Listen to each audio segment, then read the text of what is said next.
Liftoff will start in T-minus 10 seconds. 10, 9, 8, 7, 6, 5, 4, 3, 2, 1. We have ignition. It's time! 17 seconds from Game 7 or from championship number 6. Jordan, open. Chicago with the lead. Michael got a piece of it. It comes off. The Chicago Bulls have won their 6th NBA championship. Tying run at second, 2 out. Palmero over the head of Jenks. Uribe charges, throws, out! And the White Sox have won the World Series. To the far side around the 8-yard line to Hester. Under it and to the middle at the 15, to the 20, breaks free to the 25, to the 30, to the outside, 40, midfield, 40, 30 in the coast, 20, 15, Hester 5. Oh! Touchdown!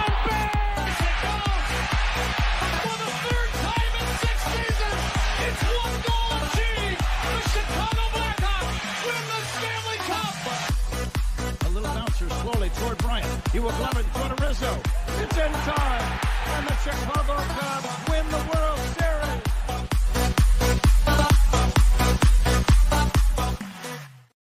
What up? What up? What up? Welcome to Shawn and Maya in the morning on this Hump Day edition. I'm your boy, the SuperBack, Shawn Sierra. Thanks for tuning in. Now, if you're watching us on Facebook Live, well, then I guess you found us on Facebook. And if you're not following us on Facebook, what? Listen, go to Facebook, type in Sports Zone Chicago, click the like button, and now you're following Sports Zone Chicago. Simple, but wait, there's more. Go to the show's page. Go to Shawn and Maya in the morning. Like that page as well.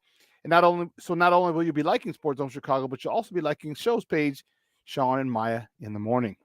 If you're watching us on our YouTube channel, excellent. And if you're not subscribed to our YouTube channel, for real, listen, go to YouTube, type in Sports Zone Chicago, click the subscribe button. Hit the notification button. That's the little bell right next to it. All right.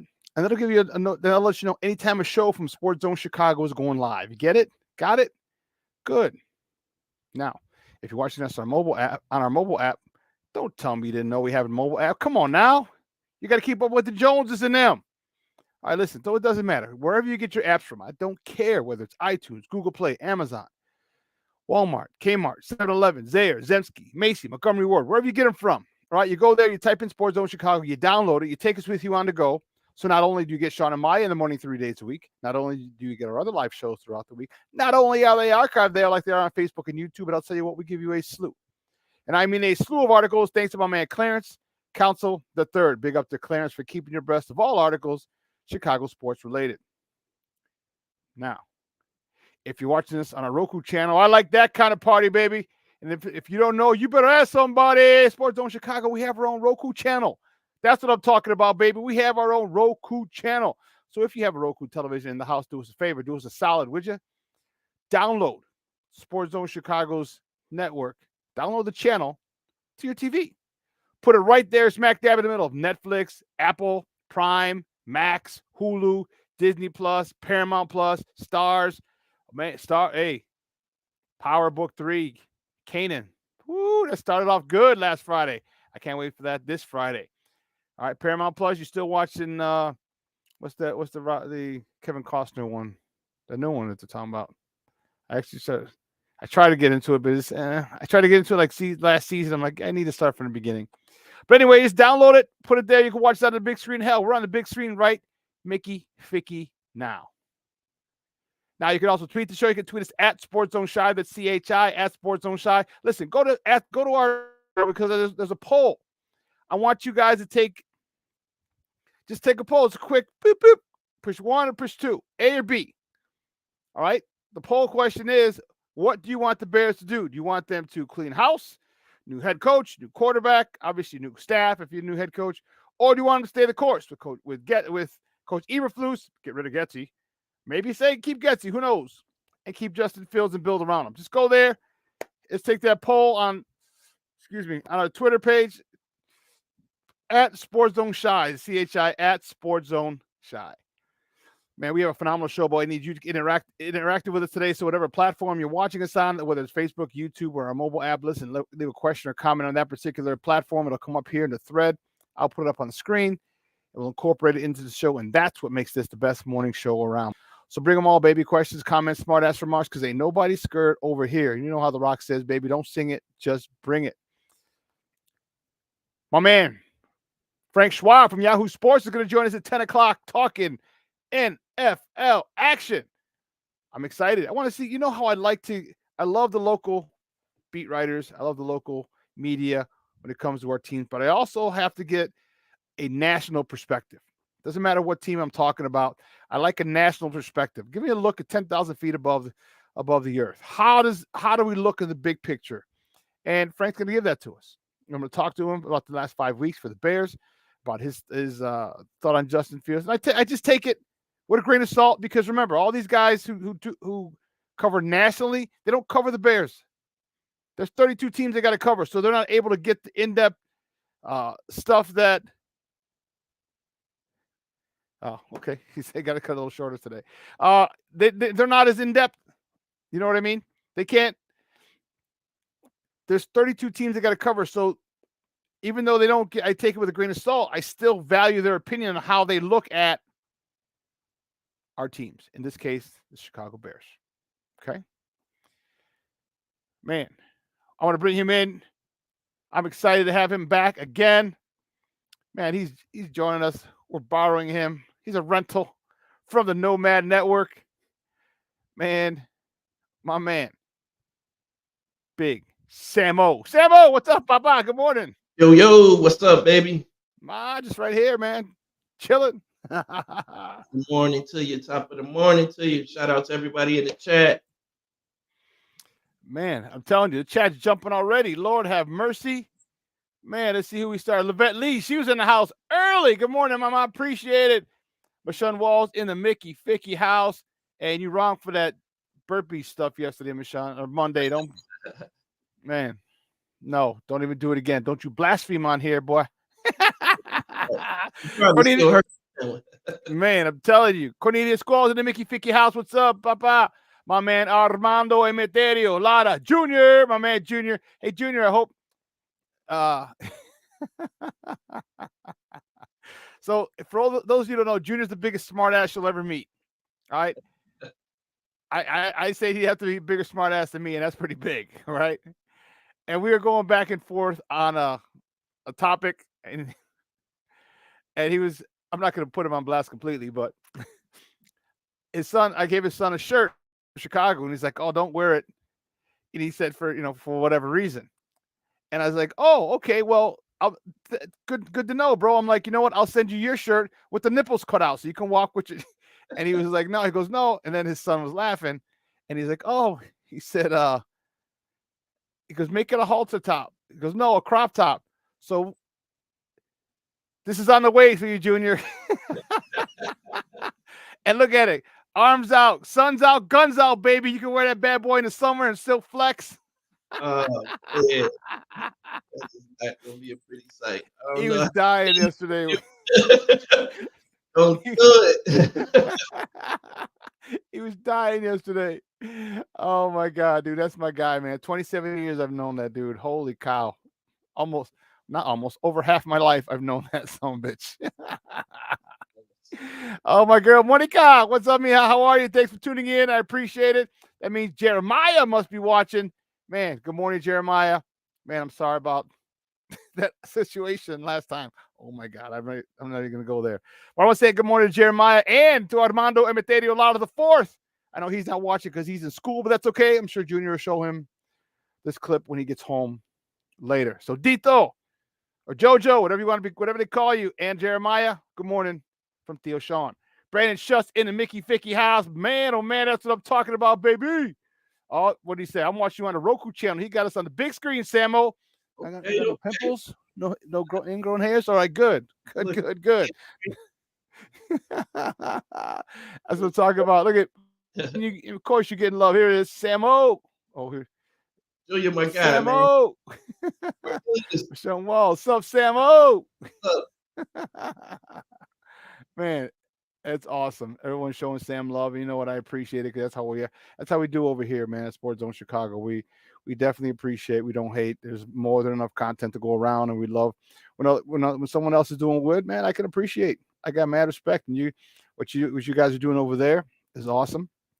All right, and I respect you guys, and I'm very grateful. Believe you me that you're able to join us. Beginning of the shows, man. It's good stuff, bro. It's good stuff. So. Uh, well, guys, you know how we do. The first segment of every show is called Top of the Morning. It won't come just when you want it.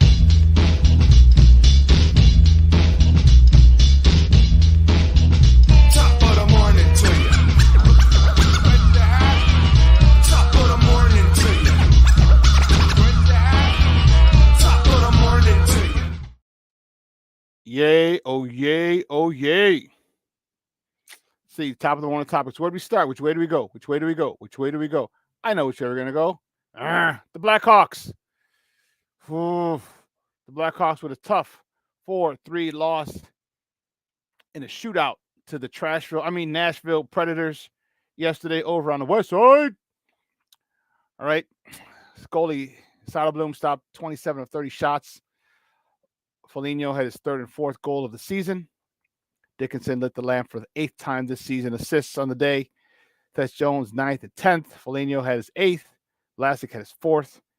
Anderson with the helper of the season. Just tough. Tough, man. And, but we understand this. We understand. But here's a good thing. Samuel, let's check this out. Here's a good thing. It was tied going into overtime. Overtime ended. They had to go to the shootout, and our boy goes to work. No further anticipation. Here's Connor Bedard's NHL shootout debut on Saros. Bedard scores! 1-1 in the shootout. Oh, it's a beauty. The crowd has started to get to their... Man, let me tell you, that was, man, he paid homage to Patrick Kane. He slowed down a little bit and just put it by him, Samo. That's what I like to see. That's the root growing up, man. The young pup has some heart, man. That's what that showed me, man. Like I said before, he's extremely mature for his age, man. The moment's not too big for him. I think we got us one, man. I know that once we build around him, we're going to have championships to come. Because that kid is. Wait, was that a at the end? Was that a at the end? Championships? Yeah, I mean championships. Chips. We got chips on the way. Man, I like the way that sounds, Samo. From your lips to God's ears, man. From your lips to God's ears. You know what? Well, the Blackhawks, they also host the Anaheim Mighty Ducks. I wonder if Michael J. Fox is coaching tomorrow. I'm just kidding. They host tomorrow at the United Center. Puck drop at 7 p.m. You can watch that game on NBC Sports Chicago, or you can listen to it on 7:20 a.m. on their flagship. The Bulls. Only the Bulls. That's the next top of the morning topic. They host the Charlotte Hornets tonight at the United Center. Tip-off at 7 p.m. You can watch that game also on NBC Sports Chicago or listen to it on their flagship, 6:70 a.m. Samo, what do you want to see from this Bulls team? They've been doing well without DeMar and Zach both. One's back, one's not. One's back, one's not. What do you want to see from this team moving forward?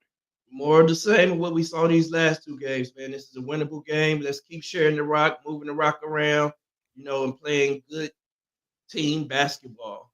Even if we don't know if Levine's going to play tonight, he's day-to-day. I think Caruso's also day-to-day. So if we get both of those guys back, I want to see more of the same. As a matter of fact, I want to see them build on that, man. Build on the chemistry that they have, man. Help the rotations. I think he's been going deep into the roster, playing like 9-10 guys each game, these past few games, that each guy has contributed.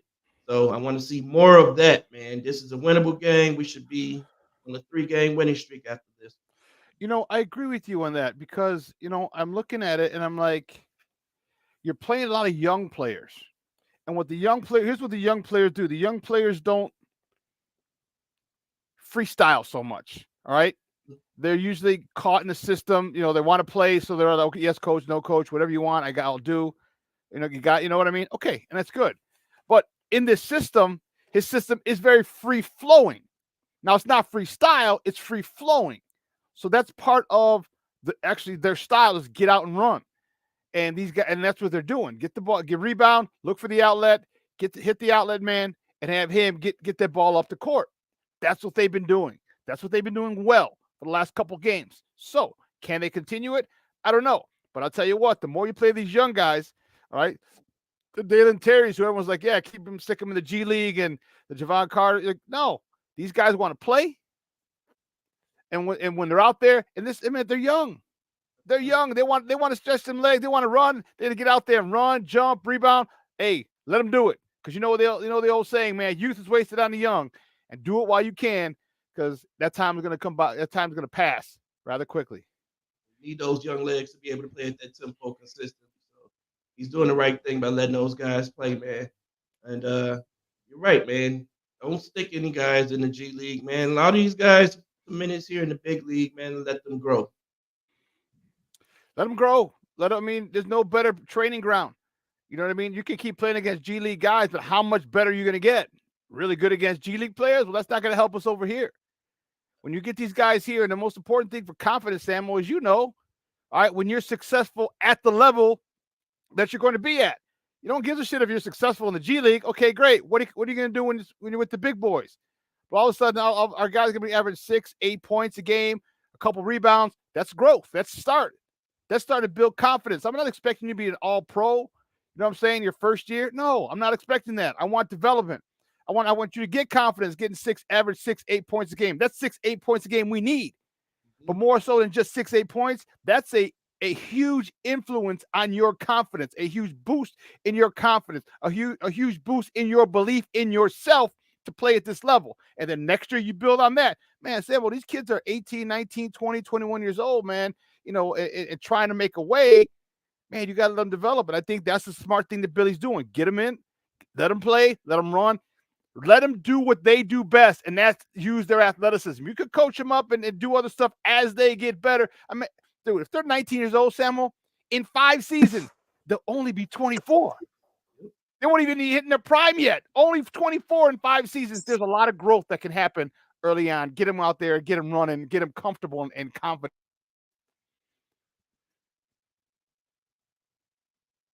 Oh. Goes up there, but yeah, you're absolutely right, man. Let those guys run. Let those young bulls run, man. So let's see. Well, the next top of the morning topic, the winter meetings. Woo-wee! The winter meetings are going on down in Nashville, And according to Bob Nightingale, our man, the Cubs are out of the Shohei Ohtani sweepstakes. What? Come on, man. All right. However, there was. Here's the thing. If you're out, I don't understand. I really don't. I don't get it. All right, because you understood what's going to take. You know what I mean? You understood exactly what this thing is going to take. You know what? He started at $500 million. Okay, he started at $500 million. Where you were in on it initially, and again, according to our guy Bob Nightingale, the Cubs are out. But I'm like, but wait a minute. You knew. Don't act all new. Check. Here's what he had to say. Peep this.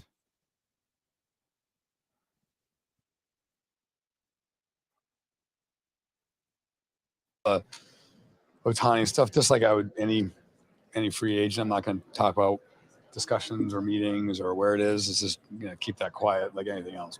I don't know where that came from. There's nothing to report whatsoever. So, and I think on all the Ohtani stuff, just like I would any free agent, I'm not going to talk about discussions or meetings or where it is. It's just keep that quiet. So, is he saying they're not out of it, Samo? He's saying, you know what? Your thoughts, man. Your thoughts on the Cubs. You get anybody who gets him, but man, the Cubs get Shohei Ohtani. Lord have mercy. That's a whole different animal up on the north side. Then didn't say they were out, but he also didn't say that they were in. So he didn't say much of anything there. Look, man, the Cubs know that they were a long shot to sign Otani. They knew that they have to be head and shoulders above everyone else financially, and they have to come out swinging. They have to swing high, and aim for the fences, man. If they want to pull this guy, and this is the talent that you do that for. I think that LA is probably the preferred destination for Otani and his team. So, like I said, you have to show up financially and beat outbid this other team. And I'm not sure that Ricketts and those guys up north are willing to do that right now. So we may be out, but hey, it is what it is, man. I just don't want them to give up right now. You at least figure out, what that top offer is, and then see if you can have an opportunity to either match that or go a little bit higher to bring Otani here. Yeah, here's what our guy Bob Nightingale said. Right, this is from yesterday. It said the Cubs, who were in the mix early in the sweepstakes, now appear to be out after balking at Otani's price tag of 10 years, at least, not 10 years, 500, at least $500 million, according to one high-ranking Cubs official. As you see, he said the official spoke to USA Today Sports on the condition of anonymity. So we'll see. And maybe it's better. Maybe they feel better just spreading that wealth around. All right, because the one thing about Otani, you saw, if he gets hurt, you don't lose an MVP phenomenal hitter. You lose an MVP phenomenal hitter and a Cy Young Award winner. So you're really losing two players, which is why they're asking for all that money. He's a Cy Young candidate and an MVP candidate in the field. But if he goes down, you're losing two key players. You want to do that if you're the Cubs? I don't know. Look, the thing about the Cubs, and the reason I feel like they're pretty much out is because financially they don't have much to gain from it. After they sign him, we win. Cubs are going to be popular either way. Either way, very true. The Cubs are going to be popular either way. Stands are going to stay filled, regardless of whether we sign Otani or not. So I think that's where the Cubs are balking at that price tag right now. And like you said, you lose a hitter and you lose a pitcher, starting pitcher. And if that guy goes down, it sucks for us, man. But we're not out until he signed. That's how I'm gonna look at it. See what happens, man. Cool. We got more people jumping in the chat. AC Adam, what's up, Papa? Good morning, my man. Bellissimo from across the pond. Good afternoon. Top of the morning to you, mate. Show me the money, boy. Jerry Maguire. Show me the money. Oh man, my man Coach T in the Mickey Ficky house. Coach T, what is up, baby? Man, I was listening. I told you, man. I texted you this morning at 3-something this morning. I couldn't go to CrossFit because my knee was still hurting, and I am scrolling. I was about to hop on the charts. I should have been on the charts, but I scrolling through and I saw you and my man Nomad. I'm like, I was watching you for an hour. You got that text, dog. Man, that's what I was talking about. I love great stuff. You and Nomad, man. We gotta collab and get on. That'll be dope. Because that's football at a much higher level when we get together and talk like that. It's not, well, the stats say this and the stats say that, and the stats say, I got something for your goddamn stats. You can shove them right up your ass, okay? Let's talk football. Let's not talk stats. That's why nerd boys have their own lane, and they think they're the most, we're important now. Okay, great. Yeah. Just do my taxes and shut up. All right? Shut your ass up. Graduate level football right there. Yes, it is. Well, man, I appreciate you checking in, Papa. I really do. Let's see what the next top of the morning topic. Well, you know what? The White Sox were not sitting on their hands. They were not idle. The White Sox, they signed. Woo-wee. They got a good one. I'm excited. The White Sox signed. Where did he go? Don't tell me I didn't do it. You son of a biscuit. I didn't do it. I can't believe I didn't. Oh, yeah, it is. It's right there, silly. The White Sox signed former Nationals and the current Korean Baseball Organization MVP, Eric Fetty. Was it Fetty or Feedy? I don't know, or Feed. Anyway, they signed him to a 2-year, Oh no. Oh no. 2-year, $15 million contract. I don't know why we had the 1.5. $15 million contract. That was a slip up by Steve-O. That's all right. $15 million contract. And this is according to Jeff Passan. All right. Feeney was 30. He's 30 years old. He was 20-6.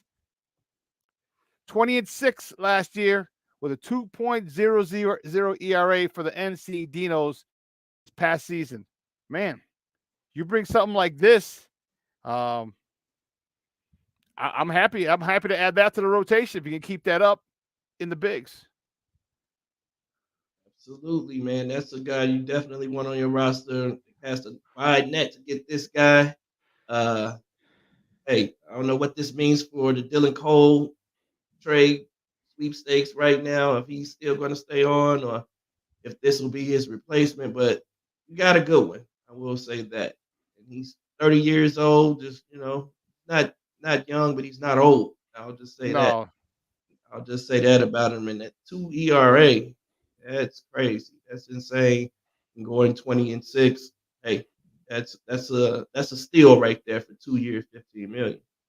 yeah, and I understand it's the Korean baseball, and you know the major leagues are the best of the best. I get it, okay, but still 2.0 as an ERA with a 26 record is nothing to sneeze at, and it's actually quite impressive. So, hopefully for him, he's a confidence, and he comes here and can do the same to something similar. Dylan Cease, we don't have to trade him. Okay, we don't have to, depending on what we get back. We might not. I still like him at the top of the rotation. And if you add him, I think it's a nice little 1-2 punch. Again, depending on how his performance is, if you could bring that same type of performance over here to the bigs as he had in Korea. So we'll see how it plays out.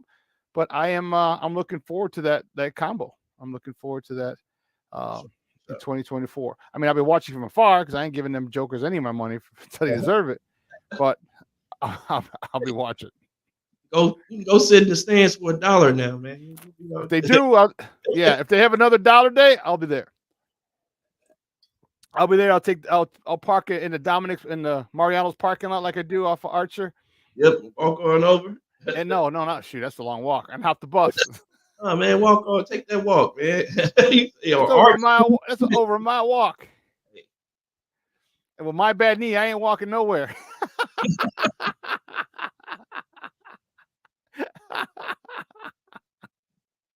Oh man, keeping with the White Sox. The White Sox will draft 5th in this year's Major League Baseball draft in the 2024 draft. Good and bad. Okay, here's why: teams drafting in the top 6 in this year cannot be in the lottery next year. So if we have a terrible season, which I don't really see us doing much better, hopefully I'm wrong, but I don't. It means we can't be in the lottery, and you can't pick higher than 10th. So the highest we can pick is 10th if we have another crap year like we did this year. Oh boy. That sucks, man. That sucks for the White Sox, like you said, because they're not going to be a good team this year after seeing what happened last year, after hearing them talk about, offloading Dylan Cole and not knowing what you're going to get back. Hey, it's not looking good for you guys for the future, for your future, not only for the present, but for your future. They're going to have to get creative, man. They're going to have to get creative in what they're doing, man. Now you have to get a lot for Dylan Cole in knowing this. So, yeah, well, yeah, Dylan Cease is cool. I mean, I'm sorry. Yeah. I mean, if we can get a haul like we did for Chris Sale, okay, I'm cool. I'm cool with it. We got a lot. We got a lot, but we don't have Rick Hahn. Rick Hahn was holding people up last year, boy. I was like, man, whew. How you getting all this for this player, for that player? But so we'll see. I would like to keep him, but if we can get a haul, and the only thing about the haul is that there's still prospects. Prospects can hit, prospects can miss. We got Lucas Giolito and Yoel Moncada, from Boston, and right now neither of them are panning out. Neither of them, you know what I'm saying? And That's the crazy thing. I mean, although Lucas is getting, what did I say? He was getting some interest in some people, but he's not. No one's knocking down his door. So, yeah, I don't. We'll Lottery see. tickets, man. Prospects like you're right. They're like lottery tickets, man. You never know. Here they are. You hit or not. Yes. What is he talking about? Oh, I'm just looking at the chat. Field of Dreams. Yeah, the Field of Dreams. It does. It was forever, a long time ago, man. Man, I'm telling you, it's. Whew, that seems like a generation ago. You know what I'm saying? It really does. Well, keeping it moving. The next top of the morning topic: the Bears, baby. The Bears. They begin their prep this week. Today, actually, they start practice matchup against the Detroit Lions at home on Sunday. Bears are 4-8, Lions 9-3. I'm liking this matchup. I'll be in the press box this week again. I'm really looking forward to see how they perform. For on a couple different levels. One, it's a division foe. Well, first of all, it's a game. It's a game in the NFL, and you got to take every game. Not saying those, but you have to respect every game. Two, it's a division foe. You always want to do well in your division. Three, you had them.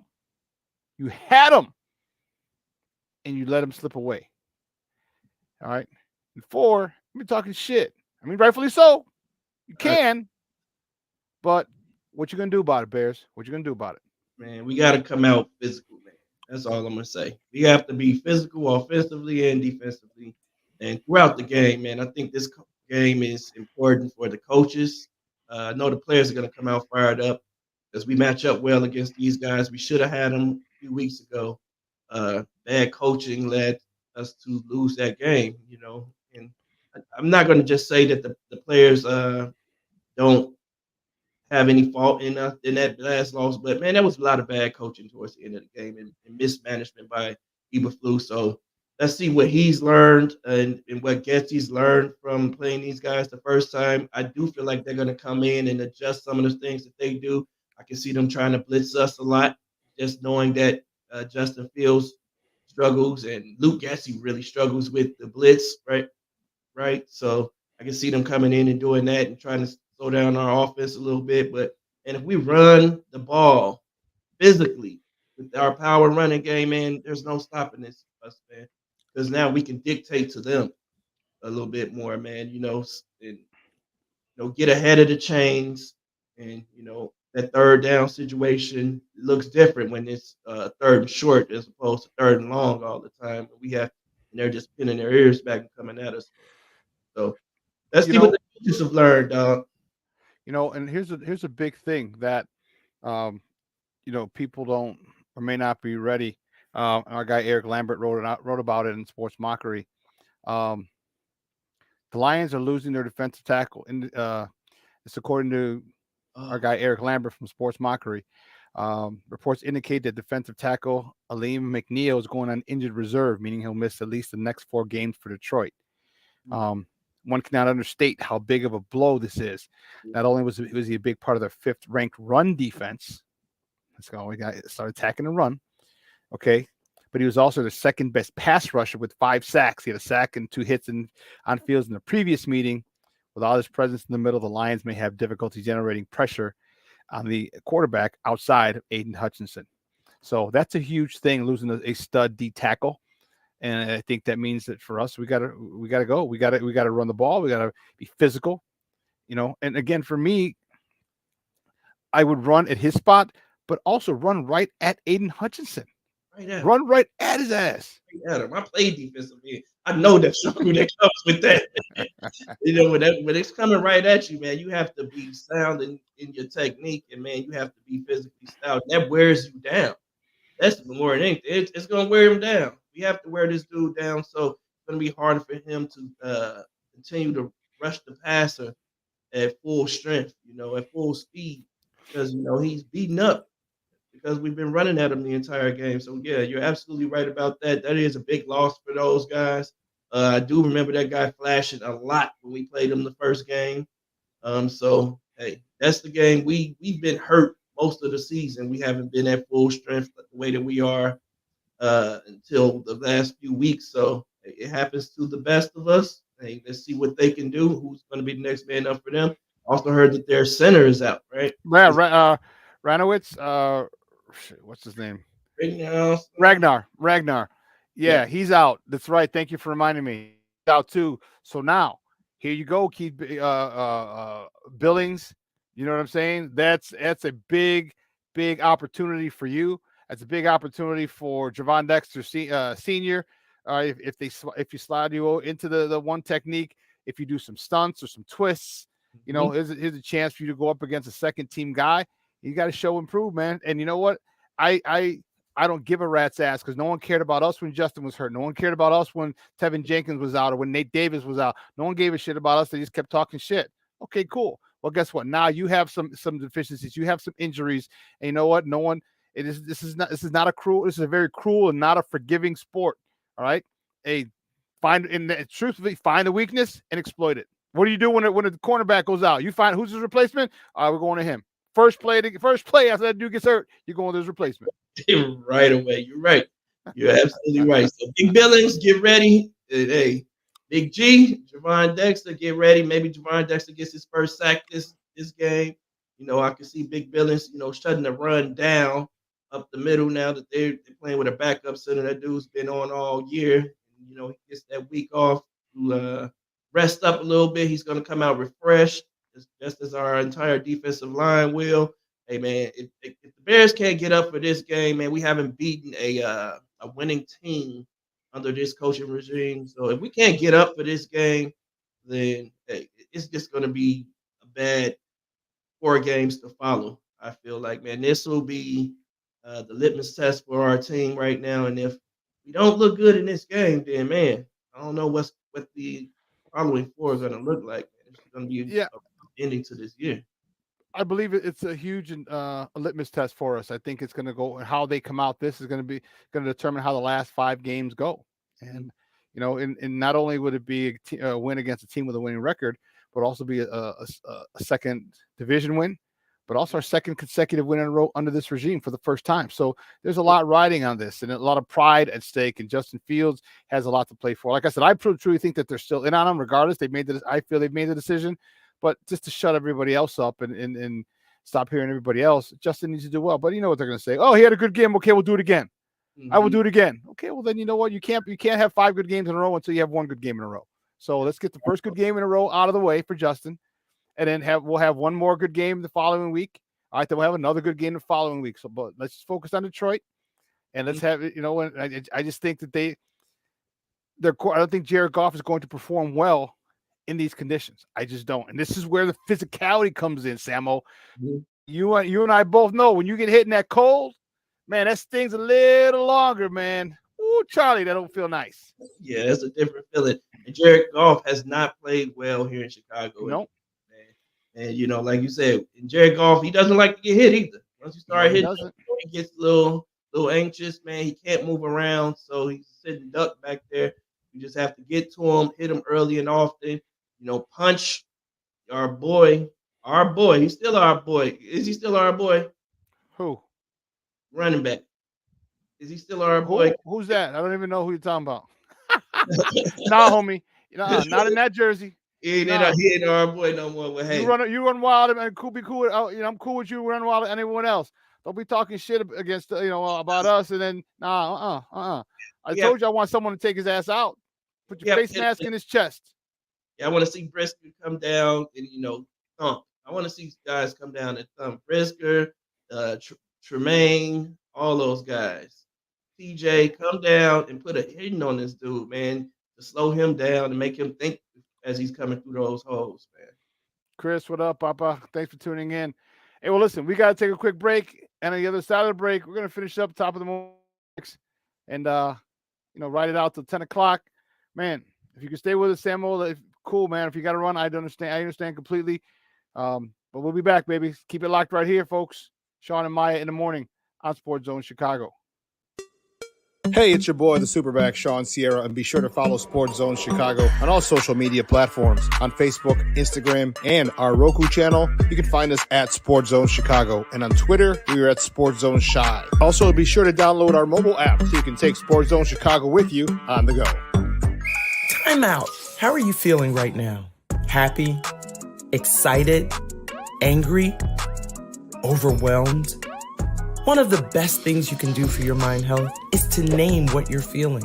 It can sharpen your awareness and help you talk about your feelings with someone you trust. Here are 3 questions to ask yourself. Where are your thoughts right now? In the past, the present, the future? Do you notice any sensations in your body? Is your heart beating fast? Is there a flutter in your stomach? Or are you fully relaxed? What do you need right now? Time with others? Time to yourself?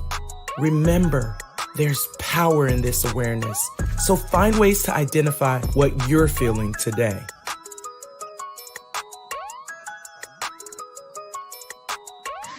Hi, guys. Hey. Hi, Megan. Hey, Jessica. Megan, you're a tramp.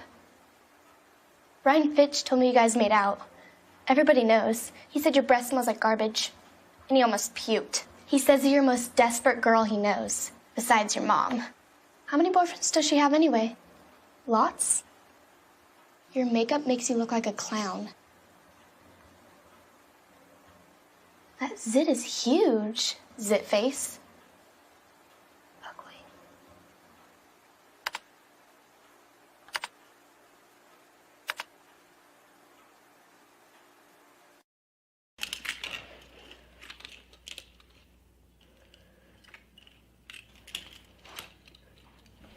Hey, bud, what you doing? I'm playing with cars.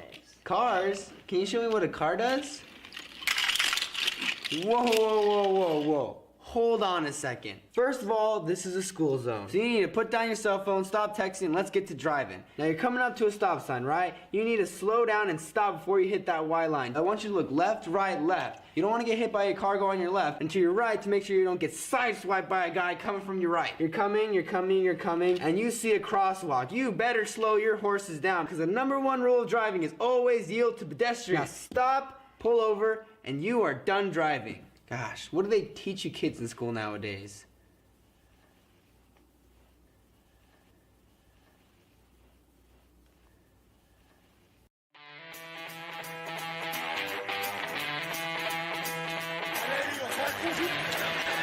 Off the fake. Fields against the grain. Finds Jesse James. Field. With time. Delivers down the field.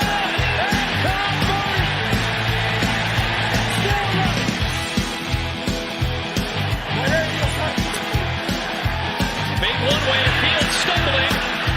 Trying to cut it back. Justin Fields making magic happen. There goes Fields. Touchdown!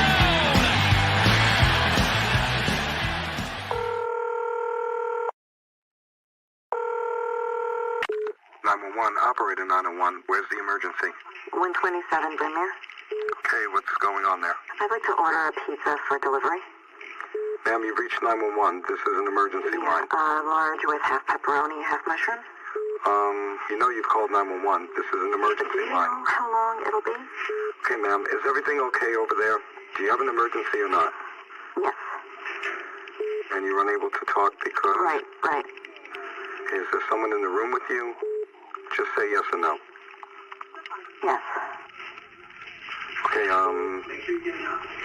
it looks like I have an officer about a mile from your location. Are there any weapons in your house? No. Can you stay on the phone with me? No. See you soon. Thank you.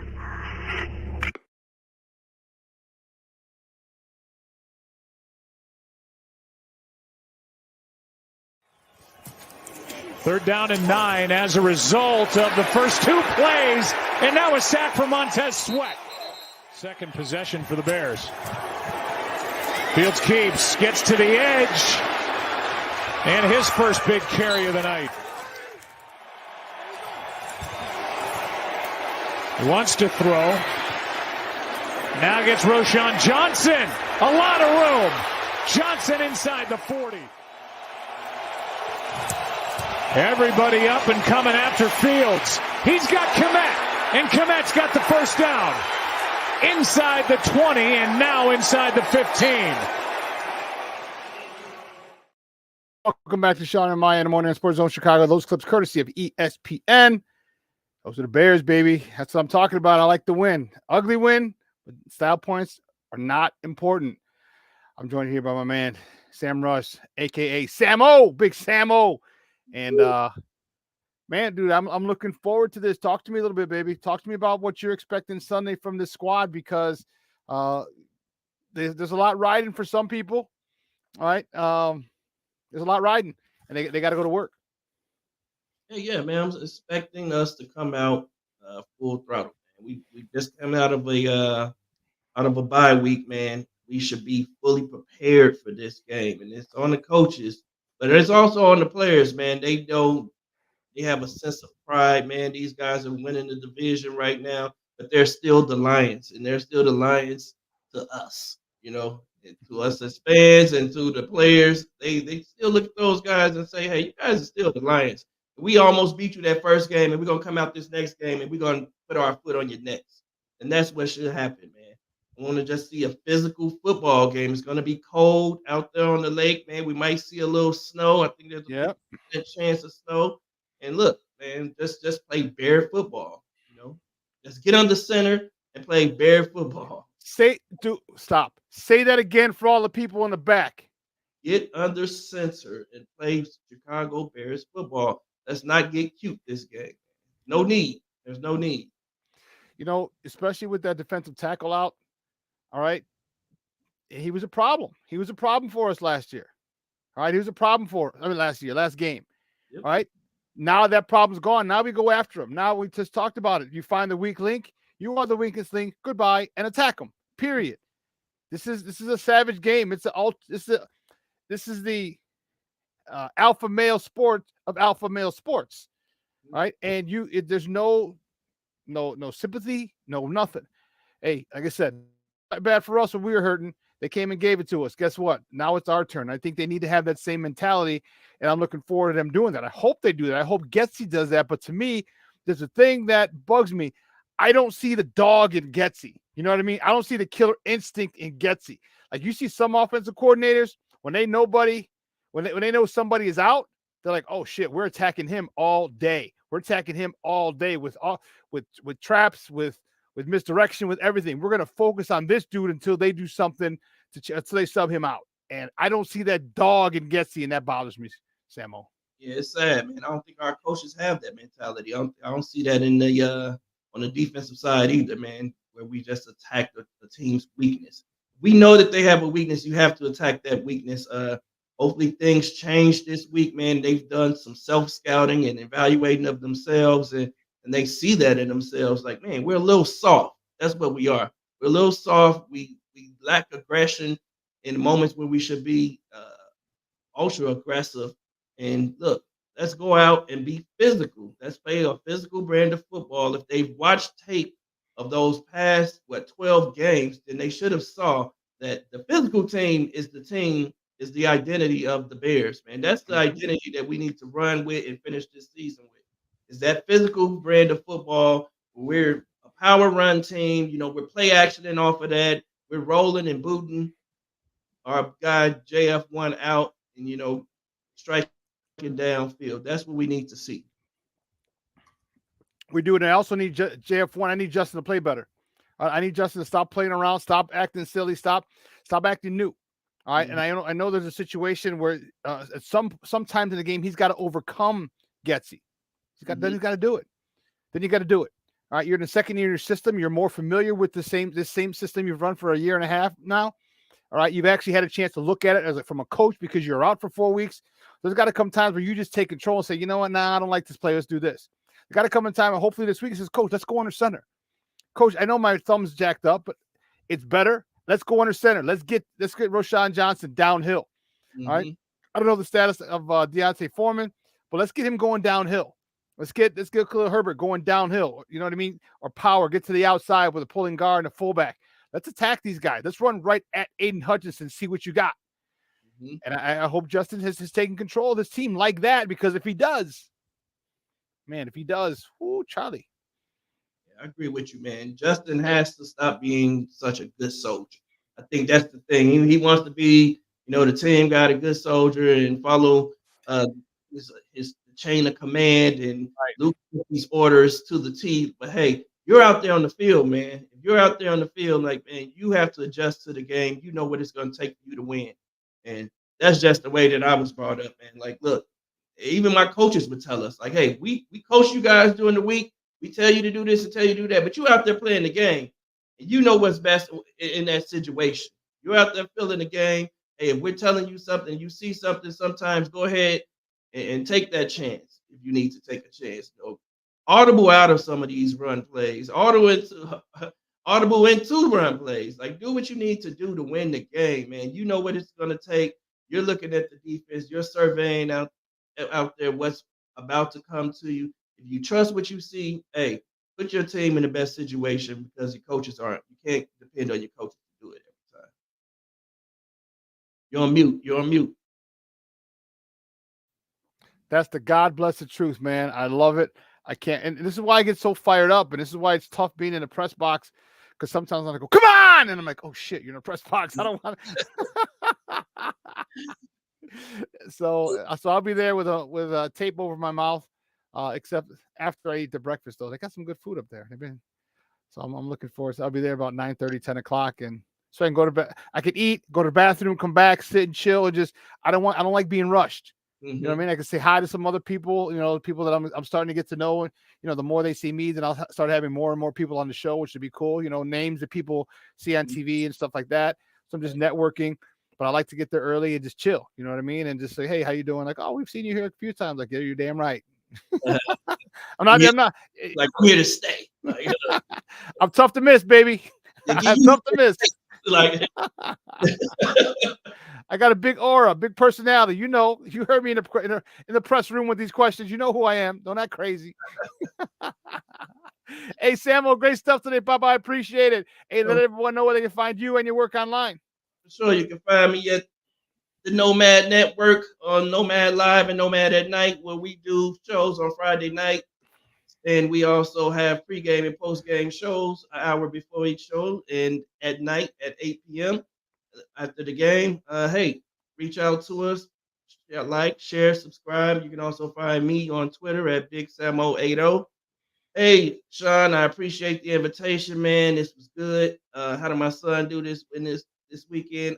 He had a rough game this past weekend, man. We're working on it. They got a game tonight. Okay. His first home game. So yeah, they had a rough game last weekend. He was upset about it, but we did put some work in, and he was ready to rebound this game. Excellent. Great stuff, Samo. We'll talk soon, Papa. All right. Take it easy. All righty. Guys, that's Sam Rush, better known as Samo. Man, I appreciate him joining us. Listen, we got to take a quick break, because I need to go to the side of the break. Man, my man Frank Schwab is going to call. I told you, I need a view of my Chicago Bears from 10,000 feet above the earth. And I want to hear what the nation is saying. I know what all our people are saying. And yeah, sometimes they're just full of themselves. However, I respect my man's opinion coming up, and I can't wait to hear it. So you're going to do that on the other side. Don't go anywhere, folks. Keep it locked right here. Shawn and Maya in the morning on Sports Zone Chicago.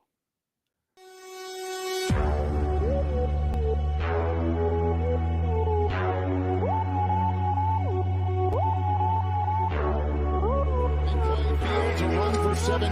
Back he goes. Here comes Chubb. There goes the ball. Touchdown!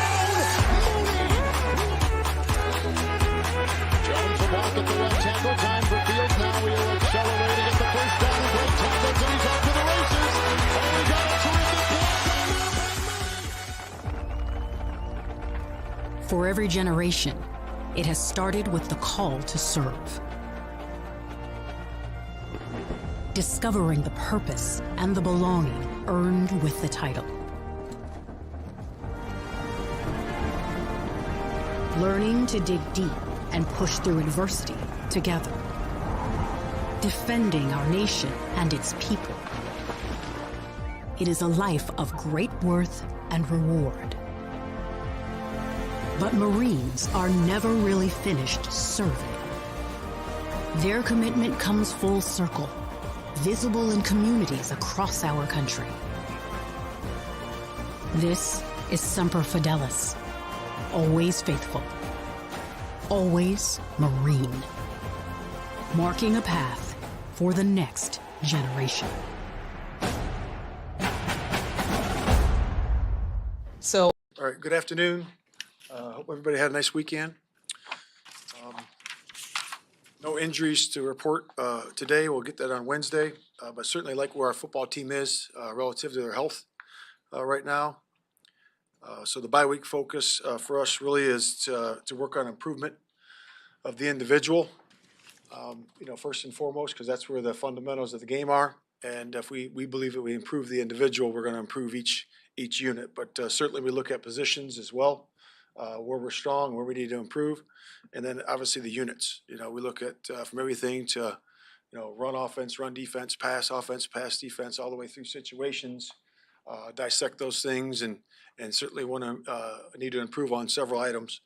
And Yeah, welcome back to Shawn and Maya in the morning on Sports Zone Chicago. You do need to improve on several items, Coach, and I'm glad you were able to self-scout.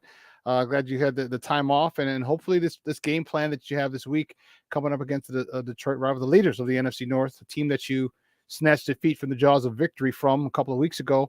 I'm looking for some new stuff, some new wrinkles, and maybe some desire.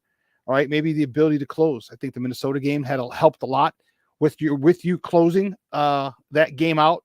I know you tried to give it away, but it was good. My next guest, because Sam was the first one. My next guest, I'm excited to talk to him, get a national view of my Chicago Bears. He's a senior writer for Yahoo Sports. He also does sports gambling too. Two of those you came in first place with that last year or this year. I like it. We got to talk about some picks then, Baba. Man, you can find him on Twitter at Yahoo Schwab. Guys, welcome back to Shawn and Maya. Frank Schwab. Frank, what's up, Papa? Good morning. What's going on, Shawn? How you doing, man? What, do you sleep in a stadium? My goodness. We go. I wake up, the StubHub value for these tickets. You don't even know. You don't even know. Well, my Bears are they're an enigma, wrapped in a mystery. Man, so talk to me. There's a lot of going on over here, and here everyone's not negative Nancy over here. Everyone's, well, Justin sucks and Eberflus sucks and Getsy sucks, which I agree. And everybody sucks. I'm like, relax. After going 0-4, they went 4-4. All right. So now they got the last 5 games. How do you see this Bears team playing out? Justin, coming off a bye, Justin is healthy. They had a chance an extra week to scout Detroit. Give me your thoughts this week on how you think the Bears are gonna fare this Sunday on the lakefront. Yeah, I mean, there's some teams out there who are just absolutely dead, unwatchable, just terrible. Look, I just watched New England Patriots a few days ago. That's a team that is just absolute trash. The Bears are not in that situation. They're not maybe having the season that everybody hoped for in Chicago, but as you pointed out, I mean, they're 4-4 since a bad start. They're competitive in most games. This isn't a team that's just rolled over and just waiting for the offseason. So can you say that again? Because I want to build on that point when you're done. Okay. I don't think they're not one of the worst NFL teams. They're not in the bottom 5. They're just these uncompetitive teams week in, week out, where you're just like the Carolina Panthers, who you guys are keeping close track of. Yes, every week they're going to lose. You just know, like, they have no shot at all, other than they're an NFL team and maybe you can pull off a miracle. The Bears are not in that category to me. They're a good competitive team. I mean, it's not always pretty. There are things to fix, as head coaches was talking about on that clip, but they're not Patriots, Giants, Panthers. We all can the Jets recently of just teams are just going to suck week in and week out. So the Lions, they're placed in the Lions. This team, they're feeling themselves, and I mean, shit, I would too. All right, you haven't had a playoff win in 30 years. All right. There's a whole bunch of people in Detroit who've never seen the Lions in a playoff or a playoff win. Okay. A whole bunch of people.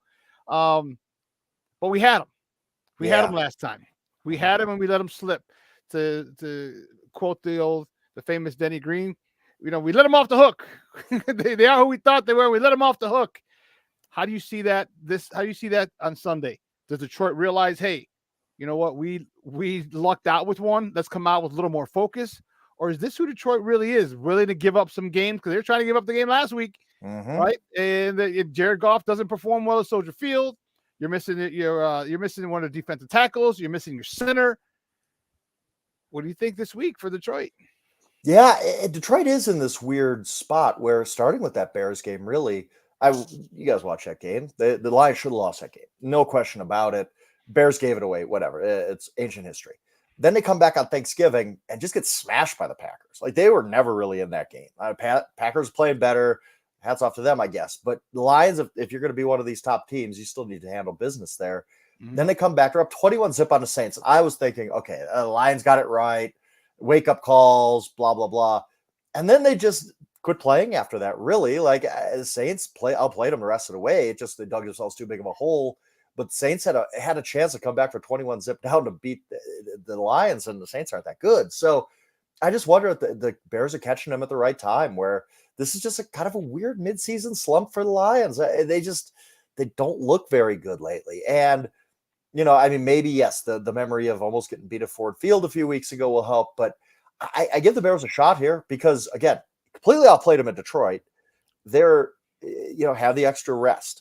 And I think they really truly want to finish the season well. I mean, we've seen them play no, the Minnesota game was ugly, but they played hard. The Lions game, they played well. They just couldn't finish. I think this Bears team really wants to end it all on a good note. So I think you're going to see the best the Bears have to offer, facing a first place team, be a nice quality win for them as they go forward. I give the Bears a shot. I don't know. I don't know if they're going to be able to do it, but I think this is going to be a very, very competitive game. And I can't sit here and tell you that the Lions, like we just talked about with other teams, if the Lions were playing the Patriots, if they were playing the Panthers, I wouldn't even bother tuning in. Whatever, we know what's going to happen. With this game, I don't know. I could see the Bears pulling this upset out just because it seems like they're really playing a lot better these last 8 weeks. Yeah, they are, and there's 5 games left, and there's a lot of winnable games on this schedule. A lot of them. All right. I think Cleveland is one that might not be because it's at Cleveland. And I think their splits versus home and road, their defensive team, they're a lot better at home than they are at home. I mean, they're a lot better at home than they are on the road. And then the Packers one is the one, Packers just throw the record out the window. And unfortunately, that son of a gun from up there is really maturing. And we thought it was going to be, I'm not happy about that. But the other 3, Atlanta, Arizona, and Sunday, those 3 winnable games. Frank, if we win 3 of those 5, that's 7 wins. We more than doubled our win total from last year. I know we are, many fans are, because they're just, Chicken Little, the sky's falling. How can you not be happy with you doubling your win percentage? You're more than doubling your wins from a previous year. Yeah, absolutely. I mean, and again, it was weird to me, and we talked about this back in August or July, whenever we talked before the season, I didn't get quite the excitement and the expectations. I mean, Vegas, we're talking gambling. Their win-loss total was 7.5 this year. I thought that was an easy under, because if you get the 7 wins, it's still a pretty good season. It's still a pretty good step forward for a team that had the first pick of the draft last year. You can't expect them just to be 9-8, 10-7, whatever it's going to be after having such a bad year. You just want to see growth. You wanted to get another year closer to those draft picks that the Panthers gave you. And who knew that the Panthers were going to end up cruising to the first pick of the draft? So absolutely. Even if it's 6 wins, but they're really, really competitive down the stretch, where I actually think they will be, it's a growth season.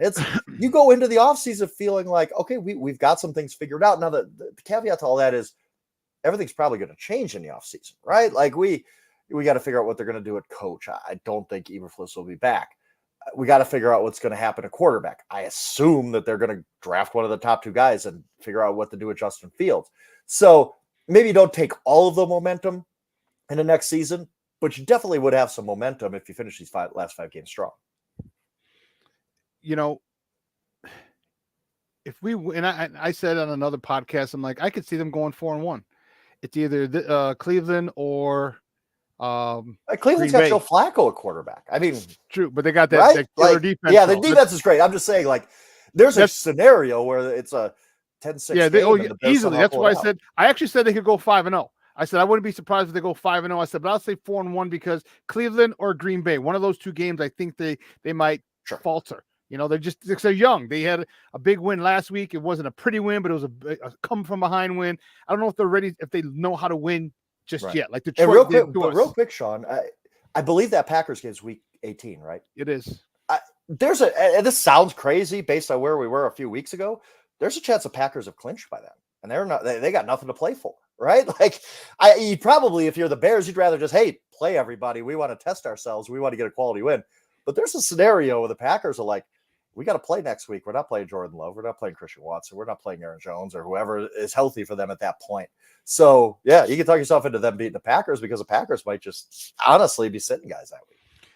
And now how big do those two losses, Detroit two games ago and Denver beginning of, how big are those two losses? Because if we're 6-6 instead of 4-8 that we are, it's a whole different conversation. This is why I had 10 wins. Remember, I beginning of the year I said I 10-7. I see it. There's a couple things, and there was and everyone keeps saying, Eberflus kept saying we're close, and then all the non-football people and Jamok's like, no, we're real close to nothing. We're not. I'm like, no, dude, I'm telling you what I'm seeing. It's close. It's a couple plays here, a couple plays there. If Jalen Johnson gets that pick six, it's 14-0 instead of 7-7. That's a whole different ball game. So I see his point. You mentioned Eberflus. We'll get to JF1 in a second. Your thoughts on him? Because you think he's gone? What if they do win to into? What if they do go 4-1? Or hell, what if they run the table? You got a big decision to make for Ryan Poles and maybe even Kevin Warren. Right, and I think I'm not the biggest fan. I don't think he's been a great coach, but I mean, at the end of the day, like you said, let's put out that scenario of 4-1 or better. It's hard to fire a guy after that, right? Like it'd be. They go 4-1. That's 8-9. 8-9, and if they go 5-0, that's 9-8. They're a 3-win team last year, 3 or 4 teams. Yeah, so you almost triple your win total. There's your argument. It's hard to fire a guy after that. I think it gets. We did fire Lovey after 10-6, though. I know, right? I think, and that's the thing. I think 1-4, 0-5. Yeah, he's gone. It's that middle ground. What happens if they do go 3-2, and now you're 7-10? Is that good enough? I don't know. That's where it's going to start to get interesting. I don't know. I'm not the biggest fan, but progress is progress. And guys look, he hasn't been on the job that long. Maybe he's figuring some things out, right? Like maybe he's a guy who's getting better. We have this microwave mentality with the NFL now, where if you're not good right away, you're gone. Yep. Coaches, quarterback. You lost the first game, fired. It's SEC like football. Like that Dr. NFL, Pepper right? commercial. Have you seen a Dr. Pepper commercial? With I forgot. Yeah. Yeah. They're burning stuff. Is like, guys, that's the first play of the season. Like, I think I overreacted. Maybe. Love it. It's so true. And that college mentality, honestly, like it has crept into the NFL. So, but guys are allowed to develop. And maybe Eberflus is one of these guys who's actually getting better at his job. I think that, again, 1 win, 0 wins, he's gone. 4 wins, 5 wins, he stays. It's that middle ground of what you do if they win 2 or 3. Defense is number 1 against the run in the NFL. The middle of the pack overall. They were literally the bottom feeders of the NFL last year. How big of a boost is that to him keeping, even if it does fall in the middle ground? Like 1-4, 0-5, I could see, he's probably gone. But if it's in that middle ground, we're like, I don't know.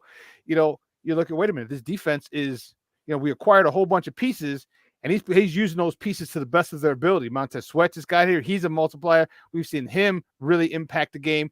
Hell, we extended Andrew Billings. We just signed him this offseason. And we're like, oh, hell no. You're not getting away, you son of a gun. We're keeping you an extra 2 years because you collapsed the pocket from the inside. These guys are growing. Tyreek Stevenson, even Terrell Smith last week played. These rookies and second-year players are really – Javon Dexter is really turning into a man-child. You think they really want to get rid of a dude who's got a defense like that? And here's the one thing, too, that it's really two of my guys were talking yesterday about it. And my guy Nomad was saying it, and it rang so true. He hasn't lost the locker room. And I dial back to whenever I said say that again. These guys are playing for him. These guys are really, they haven't, not once did they mail it in. Not once did they not give complete effort. Not once. You find bickering and fighting and backstabbing in a team that's 1-3 and 3-14. And we started 4. You find that in most locker rooms. You didn't find that in his. You didn't find that in his at all. He's got these guys together, unified, He's got him believing. That's why if they do find that middle ground, or land in that middle ground, 2-3, 3-2, I think he still has a good chance of staying, because holding the locker room together in the midst of, 14 in a row, that's tough. Yeah, that's right.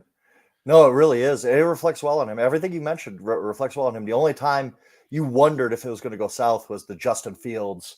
They're not letting me play like myself. Like that was kind of like, this is kind of damning to the coaching staff. But since then, you're right. I can't remember off the top of my head anyway a Bears performance where you're like, oh, they just don't want to play for this coach anymore. Like everyone, like sometimes you're just not good enough. That's going to happen. Like you're a bottom half NFL team. You're going to lose games just because you're not good enough. But it's never been because they've seemed to checked out or the effort's not there. That's a great point. I mean, just holding it all together, I think that's really good. The defensive improvement, and with the young guys, do you want and that's the thing. Constant change is not good usually. You want to get the right guy, right? Like, of course, like if you know, like Nathaniel Hackett ain't the dude, we need to fire him. Okay, I get it. But constant change is not good for anybody. It's not good for this defense. We always talk about quarterbacks with their development, right? That's true for every guy in the football field. These young guys on defense you talk about, you put them in a new scheme next year, they're starting over. I mean, so do you want to keep that continuity going? I can certainly see the argument for it. And especially, again, we're talking about this. If they go 2-3 or 3-2 down the stretch, you're going to have a difficult decision on what you do with the future with your coach. And I think you can make a clear argument that, hey, there was enough progress this year, especially with that team still playing hard every single week, that Eberflus decides or deserves another season. How likely do you see a scenario of saying, okay, Coach E, you're here. Getsy, he got to go. Yeah, I don't know. I mean, I just, boy, that Justin does well. Now you're like, okay, is Getsy finally getting it? Right. You know what I mean? Right. I just thought, and I'm sure you did too, that Minnesota game was just so ugly. The way they called it, it was like, yes. If you don't try, I don't see why you wouldn't trust screen after screen after screen. This is your offense. This is what you got. I guess it just leads into the next conversation, though, which I'm sure we're going to talk about. What do you do with the quarterback, right? Like if you're changing quarterbacks, you might as well change offensive coordinators too. Like there's no why continuity, whatever. Like we're just starting fresh. We're going to try to find our guy for Caleb or Drake May, I guess. I don't know. That's the one that really will be interesting. Obviously, if Eberflus goes and Getsy's gone, but if Eberflus stays, do you change offensive coordinators for a new quarterback? I think I would. I haven't been impressed with their offense, but maybe that's because they really don't trust. There's always been signs they really don't trust Justin Fields as a passer. And maybe that's affecting the way he's calling the game like he did against Minnesota. And it'd be totally different if Drake May is your guy. I don't know that for a fact, but it's certainly worth the argument, right? If they do get rid of Eberflus, who do you think would be a good candidate for this job? Everyone's talking Harbaugh. He would be my guy, former Michigan man who's at Michigan now. Here's the thing. Well, real quick, Shawn. I mean, look, this to me, Harbaugh is John Gruden 2.0, where you see, this guy had such success in the NFL. I mean, we forget 10 years off in the NFL is a lifetime. It might be 3 lifetimes in the NFL. The game has changed so much since Harbaugh left after, I believe, the 2013 season, right? That was the last time he was coaching in the NFL. So much changes. And yes, he had success back then, but I don't know. I don't like that hire. To be honest, I get it. I understand. But here's a Chicago guy, all that. But let me push back then. Sure. How much has it changed toward the NCAA game? Because if it's changed a lot, we've seen a lot more RPOs, a lot more different things. That's where he's been. So, and then he's got a quarterback that he's familiar coaching. First of all, he coached against him for 2 years. Right? Couldn't beat him, but he coached against him for 2 years. But he also had a quarterback. He had success with a quarterback with that similar skill set and can use it. Do you think he would keep Justin Fields and say, I got a stud here? Or do you say, hey, you know what? I want my own guy. I want my JJ McCarthy to come with me since he's probably going to the NFL draft. Or, give me a Caleb Williams. What do you think, if he does get that job, what do you think he might do with that QB? It's very, very interesting. And honestly, that has to be a conversation that happens during the interviews. Mm-hmm. What do you do with our quarterback situation? What do you want? And honestly, I'd be stunned if they keep Justin Fields. Not because of Justin himself, but you're talking about the money too. If you could start over the rookie contract clock, I think you do that with a Drake May or Caleb Williams, who are both exceptional prospects. I mean, people are going back and forth on whether I think it should be Caleb. I just love his skill set. I understand the Drake May argument. but you start over with the rookie contract where you don't have to pay. Justin Fields is going to get paid. He's going to get that Kyler Murray contract. Is he worth that? I don't know that he is, to be honest. So I think you start over with a little higher ceiling guy as a passer at least. But it's going to be a question for all these candidates. What I think that I get what you mean about Harbaugh for sure. I wouldn't do it, but whatever. I think that they just go invest in an offensive-minded young guy who's going to be your head coach. Because when you hire a defense, you could say like, oh, we hired a defensive-minded head coach. He's just going to have a coordinator. Jim Harbaugh's not some offensive play calling genius, right? He's always had good coordinators. What happens when those offensive coordinators get good? Let's say Caleb Williams for the Bears wins Rookie of the Year next year. That offensive coordinator is getting a job elsewhere, right? Like we're seeing with Bobby Slowick of the Texans. He's going to get a job, and now you got to start over if you're DeMeco Ryans. If you get a guy like a Ben Johnson, like a Bobby Slowick, one of these, there's a lot of good offensive coordinators out there. The guy in Arizona's getting a lot of kudos too. Mm-hmm. If you hire one of these guys, your head coach, that's the guy who's going to be attached to this franchise quarterback, whether it's Caleb, whether it's Drake. They're not going anywhere. Yeah, the coordinators might change, but the main guy running the offense is your head coach, and that adds stability to me. So I think with the Bears do move on, if you start with an offensive-minded head coach, I think that's the way to go, just because of the development of the quarterback over the long term. If it's, let's say, Bobby Slowick, the Texans offense coordinator, he's not going anywhere. If you have success with Drake May and he wins Rookie of the Year, Pro Bowl, and all that, Bobby Slowick is still the guy who's in charge of his development, and he's not going. We never see head coaches change jobs. So I think that's the way to go. I think you find the best offensive coordinator. You can find the best offensive mind you can. You hire him, and you say, these two guys are going to take us to the future. What about a Greg Roman? He's not really head coach material, and he can run. You know, I don't see him as a guy who, you know, would jump. I mean, I think that everybody, the thing about it, and I'm not faulting him. Like, I don't fault Vic Fangio for going to get the Dolphins job as a head coach. I get it. But some ceiling. You're not a good head coach. You're a phenomenal coordinator. You're a Hall of Fame coordinator, just not head coach material. And it's not a slight, it's no disrespect. I think that for me, that's what Greg Roman is. I think he's a phenomenal offensive coordinator. I don't think he'd be a good head coach. What about going to get someone like him? Because now, like, you know he can be there for a minute. You know, he's most likely not going to go OC to OC. He's going to want to go OC to head coach, and he's not really. I don't see him making that ascension. What about keeping Eberflus if you don't get Harbaugh or another coach, and say, hey, okay, we'll bring in Greg Roman and have him run the offense? Because for me, that would be love. I'd be happy as a pig in slop if that happened. And obviously, Roman and Harbaugh have history. So, I mean, that could be. Is he holding out? Let's see where Jimmy goes. You know what I mean? That's another thing that I thought about. I'm going to go where my guy goes. Yeah, it could be too. I really could. I mean, so, yeah, I agree with you. I agree with Greg Roman. If you don't hire this offensive-minded head coach who's just going to kind of be the guy, your Andy Reid, your Sean Payton, whatever, then yes, Greg Roman makes a lot of sense because he does seem to me like a lifer as a coordinator. Nothing wrong with that. He's done a pretty good job. But even he was a little stale at the end of his Ravens time. Maybe that's because he didn't trust Lamar Jackson to open things up. I don't know exactly. But yes, I would be see what the Bears. The biggest problem the Bears face is, let's say you hire or keep around Eberflus, get rid of Getsy, whatever it's going to be. You hire some up and coming quarterbacks coach to be your offensive coordinator, and he leaves right away. That's the problem. You just have to avoid that. And if it's hiring a Greg Roman and he's going to be there for the long term, I could totally see that as an option.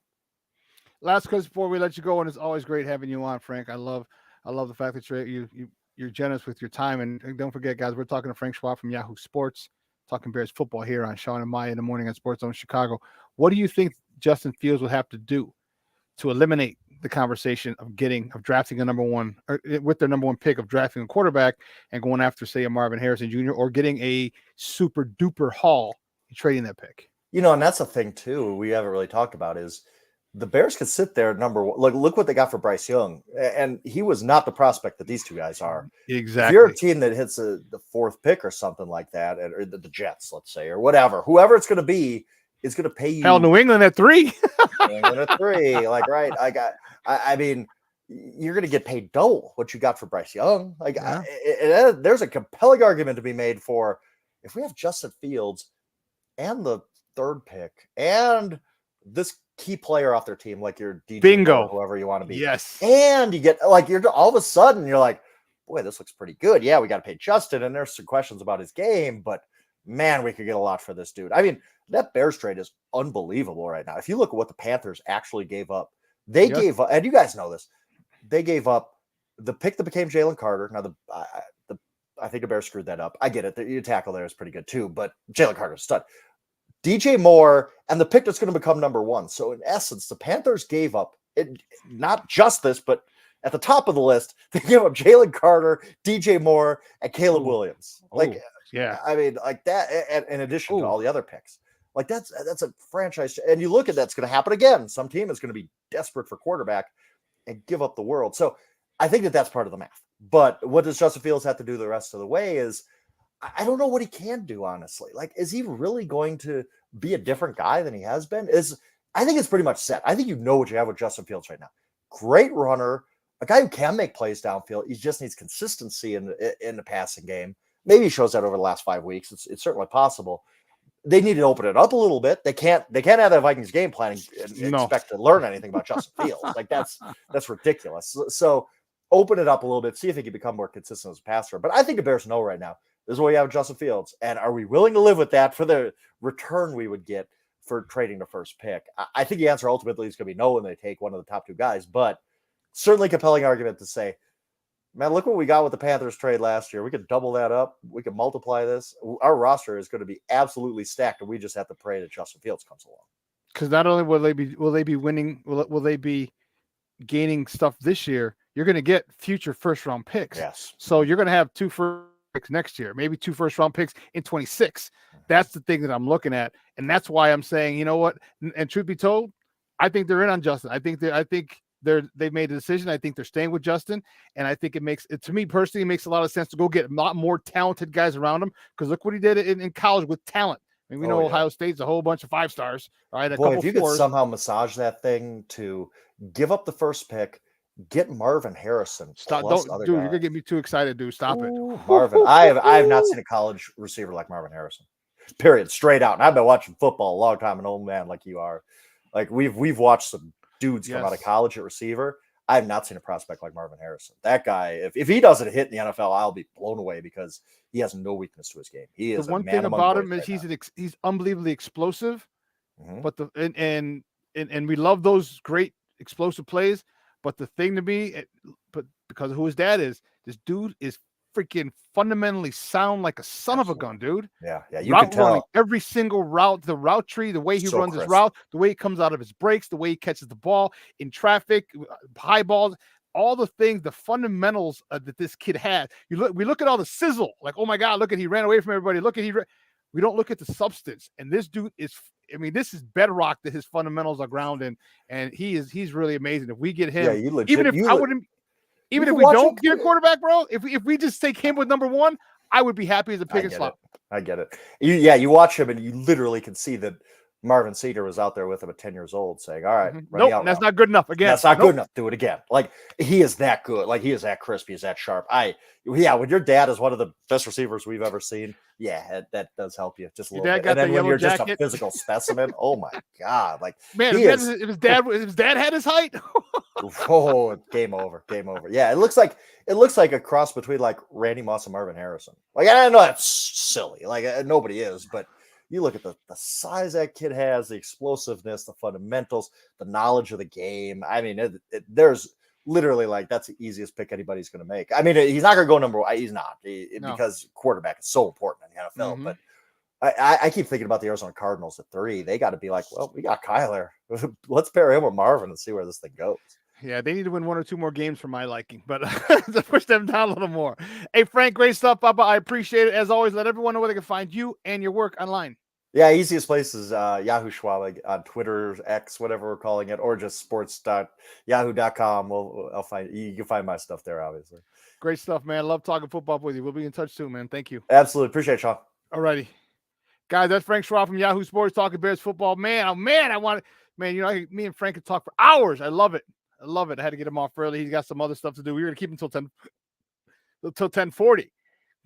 Excuse me. But he's like, oh, my boss wants me doing. I was like, all right, I bet I got you. So I'm very, very grateful for his time. The dude is awesome.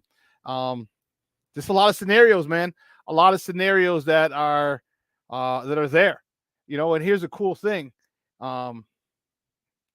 Look at Coach.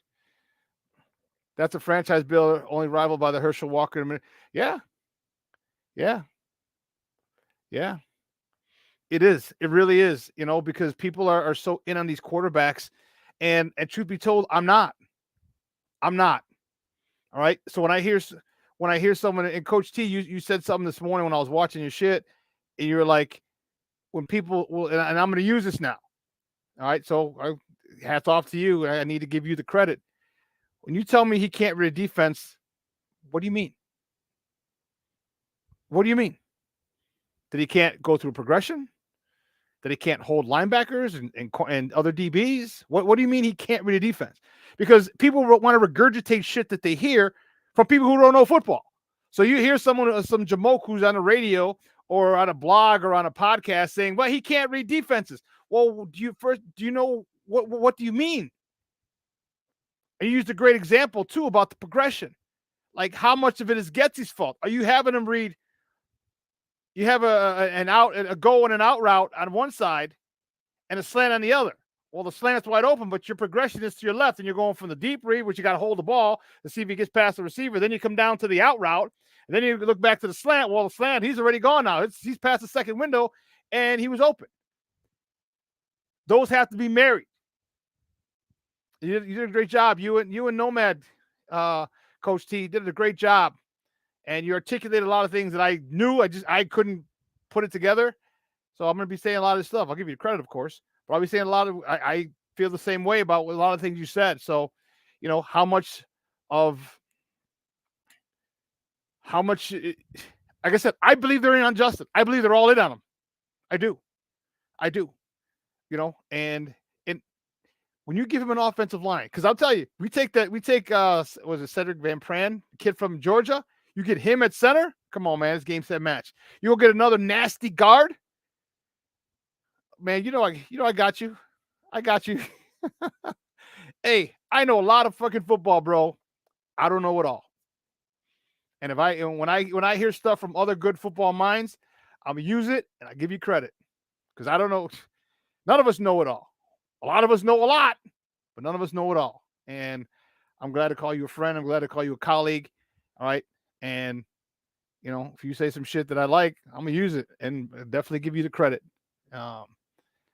Samuel, you're right. He's proven time and time again, time and time again. That's why I believe they're all in on him. I believe you got 3 years. Okay. People like you got, and I didn't get to say this with Frank because he had to go. I'm like, no, you got 3 years left. You got year 4. Okay. Now, if you want to pick up his fifth year, okay, fine. If not, what you can do is you can say, okay, look, I'll give you a 2-year contract for $20 million, $25 million a year. You're not breaking the bank. You're not getting 40 or 50. 25 is a nice piece of change. If after that first year, you hit these stats, or I see, we can rip that second year up and we'll talk 40, 35, 40 a year.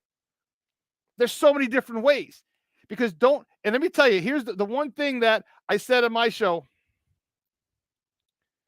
If you take Justin Fields out of that locker room, you're going to decimate that locker room. You're going to decimate that locker room. That's the stability of the Bears right now is Justin Fields. In that he is the eye of the storm and all that freaking chaos that's going on in the Bears, with the Bears, he's that constant. He's that, and his demeanor as well. Look, he's calm, cool, collected. Even his celebration, you see him. He's not crazy. He gets hyped, but he's always under control. You need a leader like that. And if you take that leader out, I don't trust Caleb Williams as a leader. I don't. Skill set aside, it's not about that. Justin has a skill set. It's about being a leader. It's about who they're going to run through a brick wall for. It's about who they trust. They trust Justin Fields. They don't trust a little crybaby. I want to go cry with my dog. I'm going to go cry with mom when I lose. No, that's not going to go well. I want to go to my apartment and cry with my fucking dog? Really? I truly believe they're in on Fields. I truly believe that it's going to be, you go, you get that haul. you get that haul. Now, so the question that we have to ask ourselves is, okay, if you make that, we get the number one pick, how far do you trade back? And then you have to start looking at other receivers. Because I want Marvin Harrison Jr., but damn it, if we get their first this year, their first next year, maybe their second next year, or second in 25 and 26, or second this year because we gave him Montez Sweat. This one for Montez Sweat. Who's like the second and third? You got a couple other receivers. You got the kid from Washington. You got the kid from LSU. You got a couple other receivers. Yeah, you might get 3 first-round picks. That's the max allowed by the collective bargaining agreement. You can only get 3 first-round picks, and the Bears might get it. Everybody believes in Caleb Williams or Drake May. I'm telling you, if New England, what's the draft order? Because it changes after every week. And if someone knows the draft order, give me the top 5 teams. Just put it in the chat.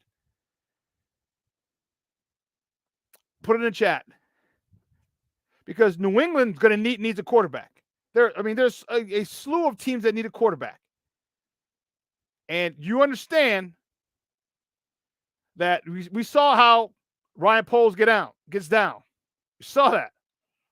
No. You're giving us picks and a player.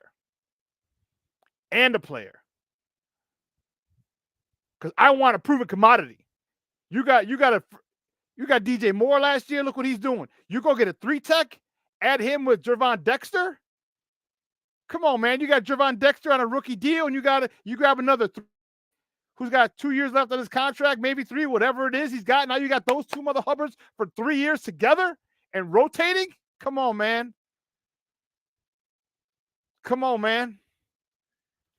That defense is set. Now we can literally just straight focus on offense in the draft. Marvin Harrison Jr., another one of the next top wide receivers. Cedric Van Pran.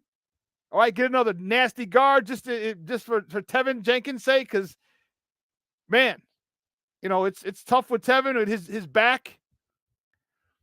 Thank you, Coach. So Carolina, New England, Arizona. New England needs one. Okay, cool. Carolina's got to fall for me. I'm sorry. They got to win another game. I wouldn't be, truth be told, if I were the Bears, I'd let them win that motherfucker. I'd let them win that game. Hey, let's take a quick break and wrap it up. And I'll tell you why on the other side. So don't go anywhere, folks. Keep it locked right here. Shawn and Maya in the morning on Sports Zone Chicago.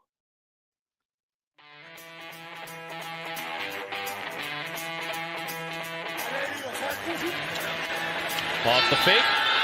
Fields against the grain. Finds Jesse James. Field.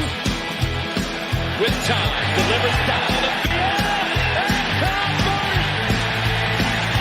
Still running.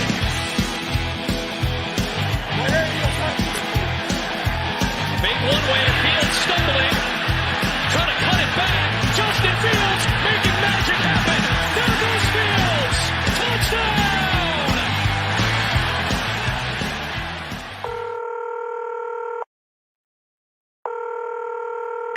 911, operator 901. Where's the emergency? 127 Brynmere. Okay, what's going on there? I'd like to order a pizza for delivery. Ma'am, you've reached 911. This is an emergency line. Large with half pepperoni, half mushroom. You've called 911. This is an emergency line. Do you know how long it'll be? Okay, ma'am, is everything okay over there? Do you have an emergency or not? Yes. And you're unable to talk because... Right. Is there someone in the room with you? Just say yes or no. Yes. Okay, it looks like I have an officer about a mile from your location. Are there any weapons in your house? No. Can you stay on the phone with me? No. See you soon. Thank you.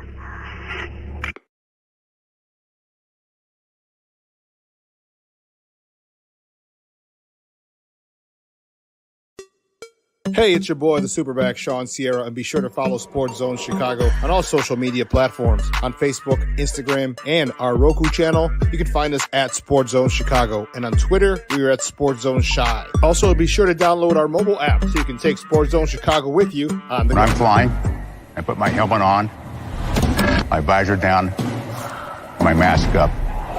You don't know who I am. Whether I'm African American, Asian American, Hispanic, white, male or female. You just know I'm an American airman kicking your butt.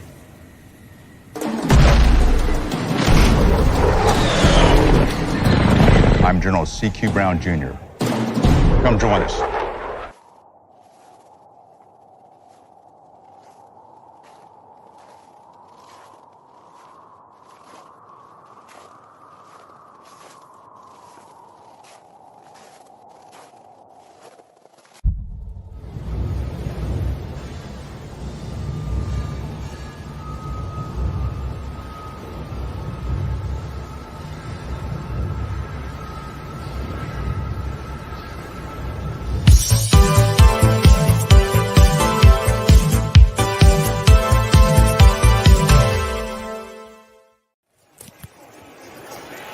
Dobbs to the sideline and nearly intercepted for the second time tonight by Jalen Johnson. And watch it, and he was counting 6 points. Instead, back to work he goes, and DJ Moore is able to break this one for a big completion. Got a good block. They fake it to Madison. Dobbs is sacked. Brought down by Brisker and Dexter, and a loss of 8 on that sack. Analytics likes this call up to 6 yards. 4th down and 3. And this one up in the air and picked off by Edwards.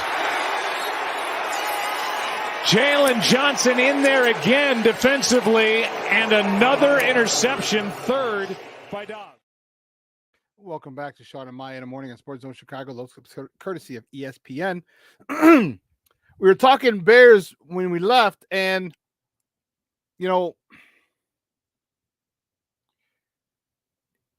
Coach T, I got the draft order. We're gonna put it up here. Carolina, New England, Arizona, Washington is the draft order. New England needs a quarterback, so they're staying put. Arizona does not need a quarterback. Arizona needs to win 1 or 2 more games. Highly unlikely, but they are playing the Bears. Take that loss. I will take that loss. And I wonder who has the tiebreaker between Arizona and Washington. I will take that loss to the Arizona Cardinals here. If it gets them out of the 3 spot, moves Washington up. Because if they do, Washington needs a quarterback, I believe. Are you going to go with Sam Howell? Or are you going to, or Howell, or are you going to want to get Drake May or Caleb Williams? Okay, because if you want Howell and you're at number 3, you'll jump to number 1. You know, New England's jumping in, is at number 2. New England might jump to number 1. New England might jump to number 1 because of who needs a quarterback? Washington, the Giants, New Orleans, Tampa. Are you happy with your guys down there? I don't know. But the further down you jump, the more you got to give up. The further down you jump, the more you got to give up. Or the further you want us to drop, the higher that you're coming from, or the lower you're coming from, shit, you better get ready. You better get ready. New England quarterback, Arizona, no. Arizona's the one I can see. If we can get down to that number 3 spot,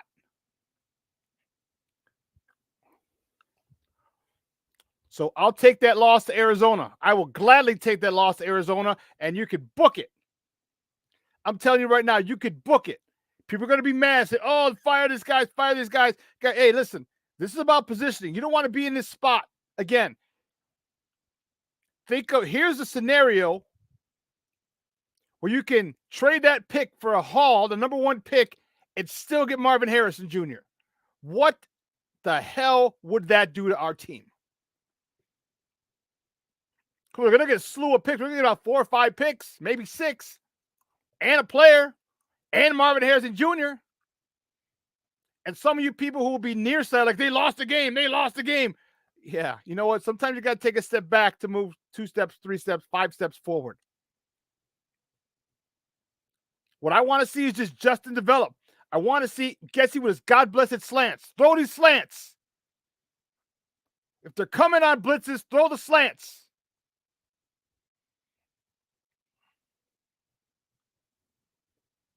In a perfect world, that's exactly where they're at.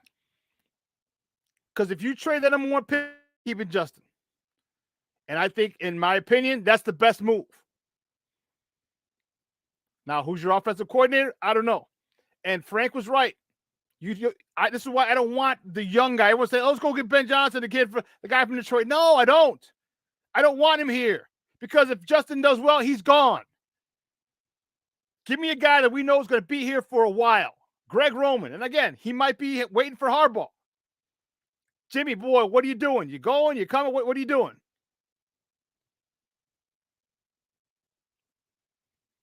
So we might not find out until Jim Harbaugh makes a decision.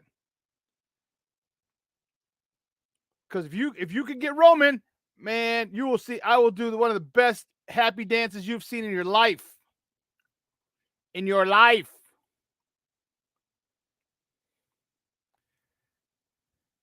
Yeah, you're right. Washington's quarterback, a new coach will want, which is why we need to lose to Arizona. Arizona will drop. Well, again, I don't know the tiebreaker. If Washington can jump Arizona to that 3 spot, we are cooking with grease. Cooking with grease. Short A's in the house. What's up, Papa? I agree with you. I think Eberflus stays. We were talking about that. You know what? Here's the thing. Samo, we can. Do we really care? Do we really care? I don't give a rat's ass. I don't care about his PR and talking to the media because that shit don't matter. Because you're going to write whatever you want to write. You could write the fact that he's got that locker room under control, the fact that these guys are playing their asses off for him, the fact that they won't quit, the fact that they believe in him and you see it, that's all I give a shit about. I don't care about how he acts in front of the media. All right. When I ask him questions or not, I don't care. I don't care if he gives us coach talk. I don't give a shit. I give a shit mostly about what's on that field. When I see effort from his players, when I see the love that his players have for him, the fact that he's held that locker room together, that's what I care about. I really couldn't give a rat's ass if the media doesn't like him or his answers are eh.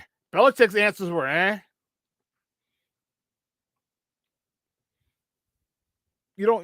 I'm cool with it. Well, that's the thing. What's up, man? How you doing, Papa? Yeah, if we can get him, great. Question is, would he want to come back here after he was fired from, years ago with Lovey? Does he want a year off? I definitely would go to him. Or I'd go to Leslie Frazier. They're both 4-3 guys. Boom. You don't have to worry about scheme change.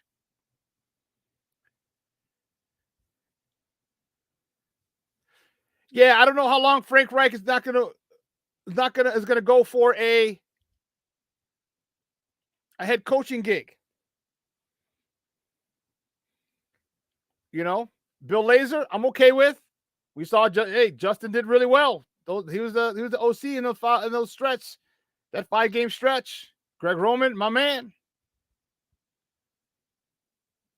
Anthony Lynn gonna want to leave. Is he gonna want to go from one OC to another? I don't know.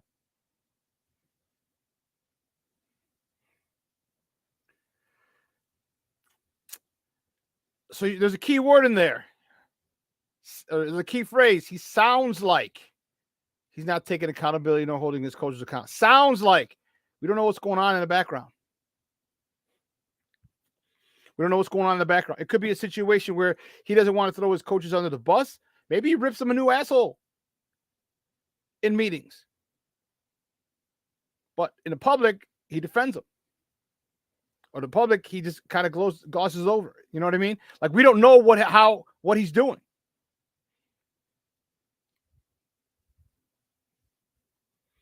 You know?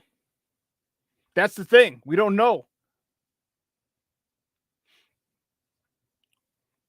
Man, I like how this is playing out. I'm telling you, I'll go 4-1 with a loss to the Cardinals. If it bumps the Washington Redskins, the Washington Commanders, a team that the natives want to be called Redskins again. If it bumps that team from Washington up in front of the Cardinals, I'll take that loss every day, twice on Sunday. We could lose to them twice when we play them. Make sure they fall. Hell yeah.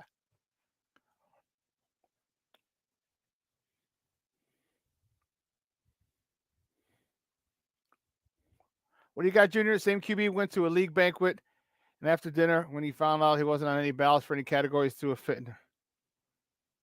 I don't remember who that was. But anyway, Cornelius, you're right. He doesn't throw people under the bus. He won't. Much to the chagrin of the media, much to the chagrin of the fans. But it doesn't mean he doesn't rip him a new asshole in private.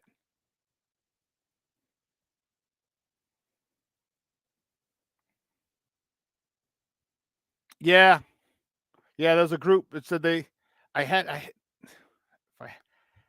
I'll see if I can find it. I won't be able to look for it now. Yeah, there was a group, a Native American group that said, wanted them to be called the Redskins again. Can you believe it? Can you freaking believe it? I was like, what? I'm like, in this world of everything is so politically correct and people, oh, you can't say that.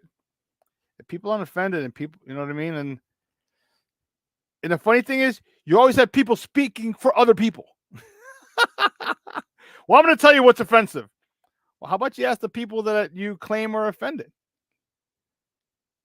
Let's find out from them if they have an issue with it. Because if they don't, shut your mouth. It's that simple. But yeah, I won't be able to find it. I'll try and find it again. I'll try and find it. If I can, I'll have it for the next show. But yeah, there was a group, a Native American group that wanted the name changed back to the Washington Redskins. Nutso, huh? Nutso.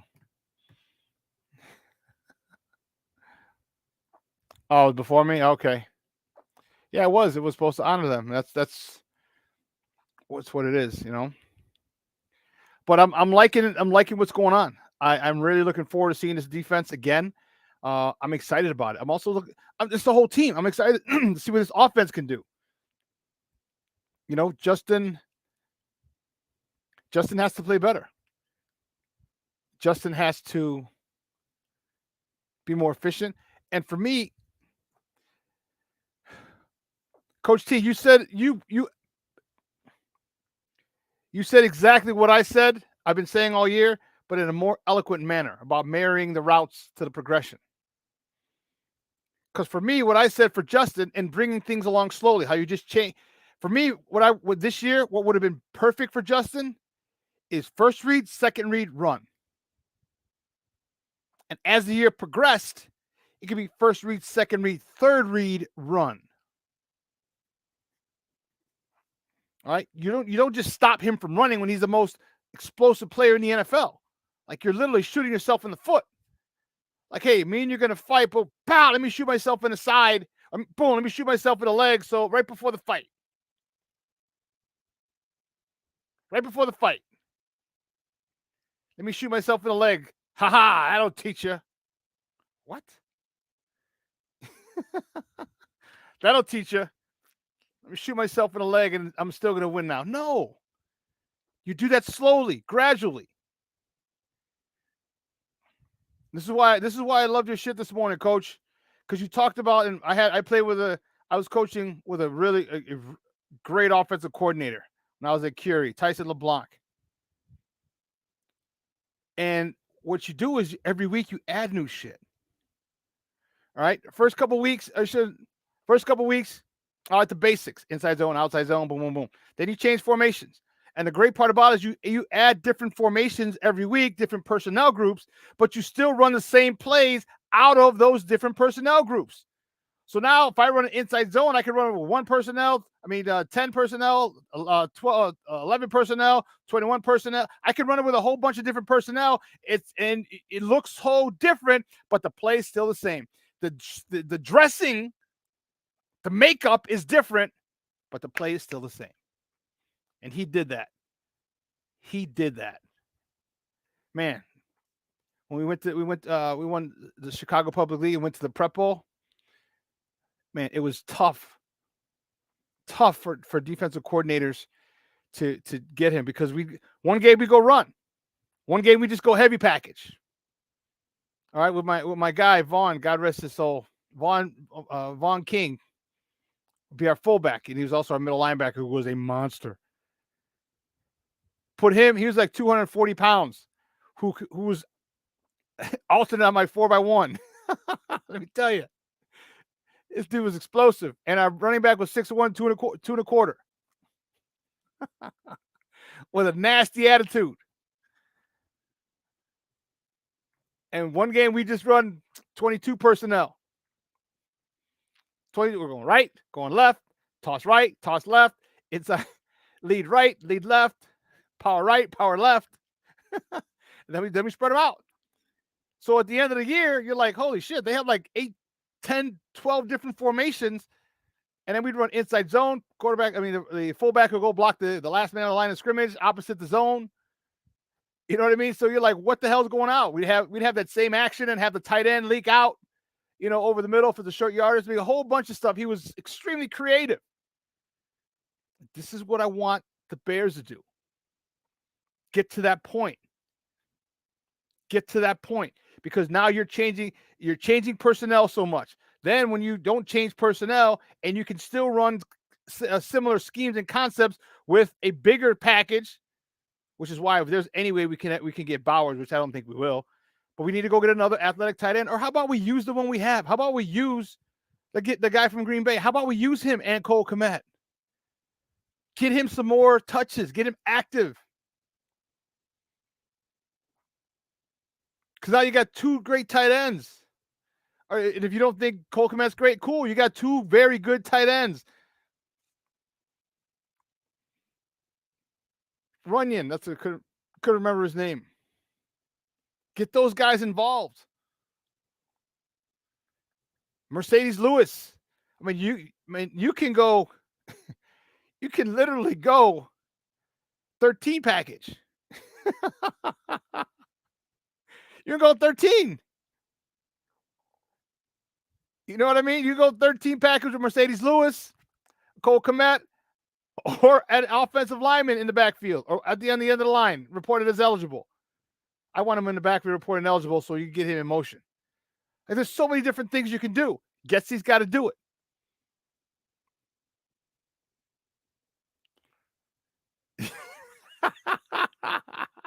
Coach, you're a fool. We go 13 personnel all game and beat teams. Dude. Yeah, that's when you wave the white flag. Depending on how big your running back is, you got a pounder for a running back. Got your offensive lineman, 2 tight ends, a third tight end, and then a bruiser for a running back. Oh man,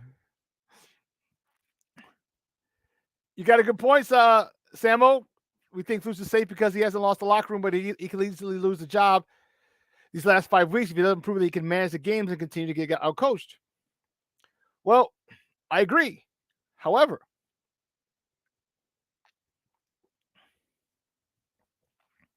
players play. I talked about it with Frank. Jalen Johnson pick, and you saw it in the highlights. Jalen Johnson makes that pick. It's 14-0. It's not 7-7. Watch, check it out. Dobbs to the sideline and nearly intercepted for the second time tonight by Jalen Johnson. And watch.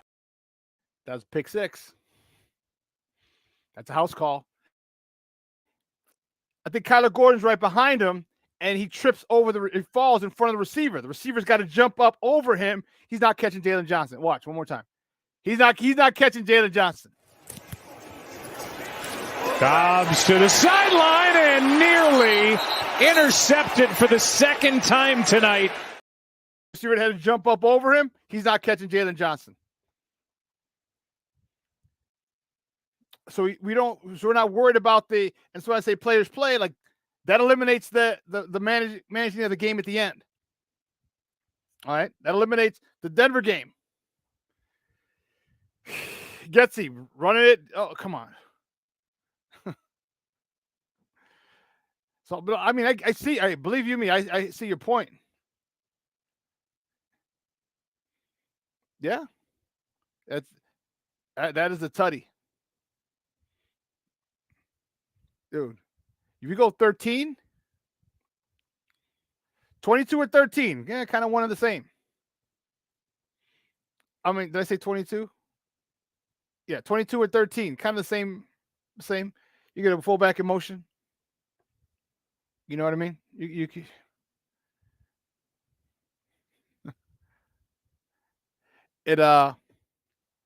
yeah, he missed a pick 6 the next week. These you got to have. These are plays you got to have. You don't want pass breakups. Good defenses have pass breakups. Great defenses have picks. Super Bowl caliber defenses take it to the house. They score. That's what you have to do. 13, 21, 21 personnel, 22 personnel. Yeah. Yeah. We'll find out today what the injury report is. You know, he didn't have to disclose it on Monday. If you heard him, remember Coach Flew saying we don't have to, so we're not going to, which is cool. I get it. And that's his MO. That's fine.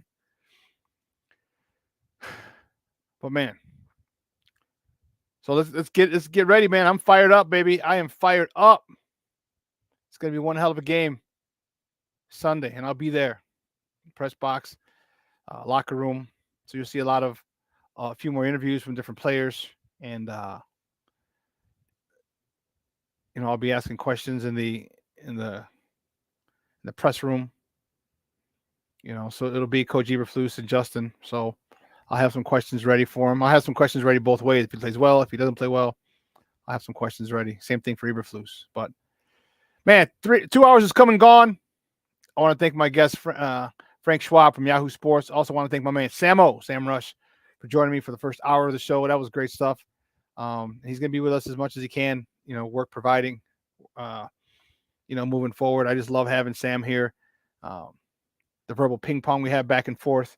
That's what you guys like, and that's what I like. All right. Another good football mind talking football. Another good, sports minded person talking sports. And I'm grateful that he's with us. Grateful we are able to have Frank on today. I'm grateful that you guys tuned in. All right, do us a favor. Spread the word. All right, share this on your page. Or pub it on your page, our YouTube page, and it's on my personal Facebook page. So check it out. Go to Twitter. We have a poll up. What do you want to do? Clean house or stay the course? Please go to Twitter. That's at Sports Zone Shy. Sports Zone CHI. It's Sports Zone Shy. That'll just want to see what we get. Want to get the pulse. Other people want to get you guys more active on our site. But man, it's time I can't believe 2 hours has come and gone. It went so fast. I want to thank Elliot Byers, our executive producer, Clarence Council III, our social media guy, and Maya Kai, my co-host at Absentia. And again, I want to thank Samo for coming on, and again, Frank Schwab for joining us. It's going to be a little cooler. It's raining. No, it's not raining. I think it rained enough, but we enjoy it. The weather's going to get really nice this weekend, and it's going to drop on Sunday. It's not going to be a lot of snow on the game Sunday. It's going to be a little cool on Sunday, which is why we need to go under center.